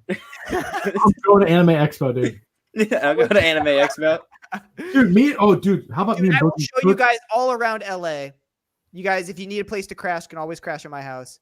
Like, we should make some fucking food too, dude. Oh, go to the grocery store, get some ingredients, and cook some good fucking Italian food. Do you guys have a Trader Joe's out there? Yeah. No. Do we? Maybe not where in my area. Okay. What about Sprouts? Do you guys have Sprouts? I don't know what that is. I get Sprouts on my Jimmy John's. He's out, Nix. I think he's out now. He's out, Nix. Do you guys have Jimmy John's in California? Oh, Jimmy John's is overrated. What is a Jimmy John's? Just a quick, fast sub. It's overrated. Subway is way better. I know. It's like Philly's Best, right? I don't know what that is. I don't know what that is. It's we like just localed each other. You have to take me to In-N-Out, dude. Oh, In-N-Out, yeah. You guys want to go to In-N-Out? Yeah, we go to In-N-Out. I've never been. You've never been. Okay, I haven't either. We'll go. I want you, dude. Yeah. It's the place to go. I mean, a lot of people love In-N-Out. It's like the place to go for sure. I want to get like 30 burgers. Oh my God, Flip. Are you going to chug like 16 monsters with that? No, because then I will die. Yeah. The 30 burgers won't do it, but the 16 monsters will. There's just so you guys are near Chicago-ish. Yeah, I am. Okay, so while I was networking for my boss, I know he was busy. So I bought him a Chicago deep dish and they sent it over on dry ice, like 14 hours. And they got to it got to his house and I like whatever for dinner. And then I bought myself one too. Is that like a big thing out there in Chicago? Is deep dish really a big pizza? Not to piss off Chicago people, but your pizza fucking sucks. Like it's okay. Good, but it was so heavy. I only ate one slice and the pie was $50. I don't want to fucking eat also I don't. It's like eating soup at times because like there's so much shit on top of it. Oh my God, yeah. Like especially Giordano's can suck a dick, dude. I hate Giordano. Like, dude, there was one that opened up here in town and people were like, "Are you worried?" And we're like, "No, we're not worried." Guess what? Giordano's shut the fuck down. It's no longer in business. Right? Honestly, why do you go to McDonald's, dog? There's so many better McDonald's. Don't hate a McDonald's. It was very cheap and good place. Fuck McDonald's. What the hell? It was just what my wife craved when she was pregnant at 4 a.m. What else is open? That's different. You cannot fight pregnancy cravings. You can't. My homies girl craved Taco Bell, and I was like, "What? Why are Taco Bell is nasty." So is McDonald's, dog. No. Taco Bell is like on another level. I would do Taco Bell before I do McDonald's. No way. No way. Yeah. No. 100%. And I would not get meat either. Gordita Crunch, dude. Just eat that shit. It's so overrated. Simply G saying US but you do get good industry guests. In-N-Out is great. Simply G, have you had In-N-Out? Yo, oh my God. Neon just posted on, I think, on like every single one of my videos all in one go. It's like all line from my recent comments. I just checked it. You know what I think is a good main chain restaurant? Don't say Cheesecake Factory. Don't say Cheesecake Factory. I've never had Cheesecake Factory. Dude, the Cheesecake Factory is that way. The fucking Bible. It's like a thing. It's so too big. I took Taylor to the Cheesecake Factory on one of our first dates, like first second, and she's like, "Why are like we get there?" She goes, "Oh, by the way, I hate cheesecake." And I'm like, "Okay." So I order a piece of cheesecake because I'm not a fucking idiot. I love cheesecake. Yeah, and she gets fucking tiramisu, and Cheesecake Factory's tiramisu is fucking ass. It has no flavor. All of it's ass. So she's like eating it. And she goes, "Oh, this is awful," and then she proceeds to eat all of my cheesecake, and I'm like, "What happened to I fucking hate cheesecake?" It's a good story though. That's a very good story though. Oh, dude. Extended family is in California. What the heck? If you're ever out in California, simply Denny's, IHOP's better. No. IHOP's better. So this kind of reminds me, Dubs, you know where Decatur's at? Decatur's? Yeah, Decatur. I've heard of it. It's a shithole. So we had, so back when I used to play League of Legends heavily, my cousins lived there, which is about 45 minutes from me. We had two friends. We had one from Norway and one from the UK. Oh. They flew out to hang out with us. They go to Decatur. They bring their swim trunks like they thought there was going to be a beach. It's like, bro, what? You're Illinois. So they had never heard of Steak and Shake, right? Never. Oh, yeah. In their life. We take them there. They thought it was the greatest fucking food that they've ever had. Really? Listen, Cal, I was home 45 minutes away on their last night. Cal walks across the street from their hotel to the Steak and Shake, eats $90 worth of Steak and Shake because he's high as fuck. Eats $90, oh my God. Leaves without paying the bill. And the waitress, oh dude, it's awful. It's instant. It's called. It might as well just be called diarrhea and shakes because that's what you're gonna have. Steak and Shake. Yeah, you're gonna be like, just shake. It's not worth it, man. It's not good. So the waitress knew me. She calls me. It's like 4 a.m. She goes, "Hey, your British friend that you guys came in with last week, he just ordered $90, ate everything, and then just left." and I go, well, he leaves in the morning, so if you guys can't find him, that food's on you. Like, and she's like, well, you need to handle this. I would go, I'm in another town. Like, what do you want me to do? I'm not him. So I just put the phone, and then about a week later, I talked to him again. He goes, "You fucking Americans, you guys know nothing. I was just eating Steak and Shake for free, just like." It was awesome. That's so bad. That's amazing. That is amazing. So you guys don't have Steak and Shake? Not that I know of. Maybe they do, but like, here's the thing. You guys Last have year, Portillo's? sometime I cut out fast food. Portillo's I do is not overrated. eat fast food. Dude, fuck Portillo's. So I hate Portillo's. It's so expensive. It's so not worth it. So What is listen, Portillo's? it's like a Chicago. Everything from Chicago sucks, dude. Right, exactly. Like all the food from Chicago. They got like hot dogs and like random shit. They start off as like a hot dog shop, and then they're known for their Italian beef. Listen to this, okay? So being in the food industry, we have all the big food vendors come to us and they bring us a menu, and they're like, "Hey, if you want to, have Italian beef like Portillo's, this is the exact thing that they use, and it comes in a bag, nothing shredded. It's meat in a bag. Our fucking Italian beef, dude. We get some big ass roast, like just some nice rump roast. We rub it with our seasonings. We put a high quality wine in there, so it sits in the wine, and we get some herbs in there. I'm not gonna say everything. We put it in the oven for like 8 hours, and then we hand carve it, and then we cook it again. Nice. Our time, it takes it's a whole fucking process of making. Bro, really I cannot wait good to eat at your restaurant. That sounds Dude, delicious. Dude, I can't wait to eat at his restaurant. So like when people do a live stream, Dubs, do a Yeah. live stream at his restaurant, please. Oh, dude, I should. That would be do amazing. it, bro. Do it. Just make sure not to get an address or anything like it. Yeah, exactly. You're just gonna hear me in the background go gang gang and just like Gang, gang. I'm just gonna walk back there where you make your pizza. Cal in 2018. Okay, well, simply G, if you're ever out here, hit I've me up. always wanted to go to California. It seems really fun to tourist, but not live. I do now that you offered a great time. Yeah, dude, come out, dude. I'll take you guys to jazz joints. Like, I mean, I live life like an old man, but like we will. We're gonna live the hipster lifestyle. Yes. I mean, am I gonna come out with a mustache like that? No, but you're gonna come out drinking overpriced coffee for sure, dude. I hate coffee. Oh my! If you could convert me on coffee, oh, on every level, You you're would- a zoomer. It's unbelievable, ah, bro. dude, I hate coffee with a burning passion. Espresso How do with you hate coffee? I espresso. don't Because it espresso tastes with terrible. There's espresso nothing appealing straight about Because you're coffee. drinking shitty coffee, bro. dude, No, espresso every straight up coffee's with terrible. A little bit of milk in your espresso. Fucking Bro, beautiful. It'd be better if you I'm took out with the espresso and just had the milk. No, What bro. the fuck's Like, wrong with listen, you? I can't. How No. do you not like coffee, bro? I Because it don't- tastes terrible. It's overrated. It doesn't taste good. It's not worth your morning. Like, let me just grab this liquid crab and just No, I feel will make, terrible I for the will rest of make my you day. Coffee that you will like, bro. If you make me coffee, I will it'll change your life, bro. I will change my life. dude. Okay, so I'm gonna do a quick round through. Like, Yeah. I'm gonna tell you guys stuff of what I really like about your guys' channel right now. All right, let's do it.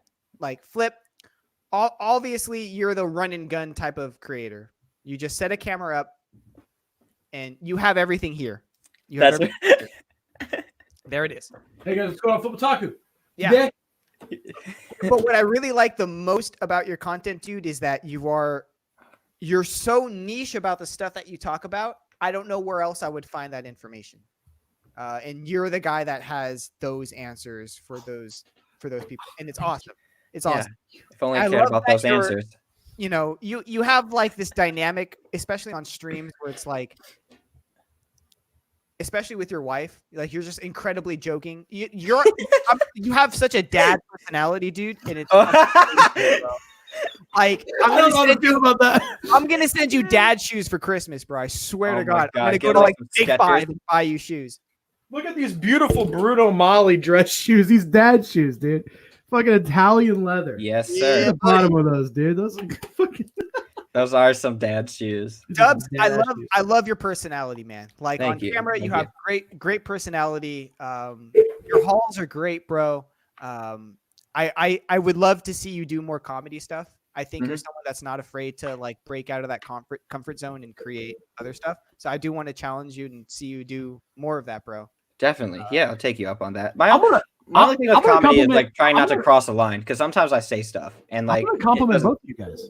All right. You know, Boogie, you're so energetic and passionate about the community, about manga. You're also incredibly handsome. Just like yes, sir. Yes, sir. Ridiculous. You're a beautiful man. You have a reason beautiful heart, snack in his soul. name. Yeah. Ooh. Oh! Yeah, dude. And then Dubs, I love you because you are hilarious. You're very articulate, and you look like one of Ninja's knuckle children. So like, thank you. I love you, man. I appreciate it. I love all you guys. How many subs do you have?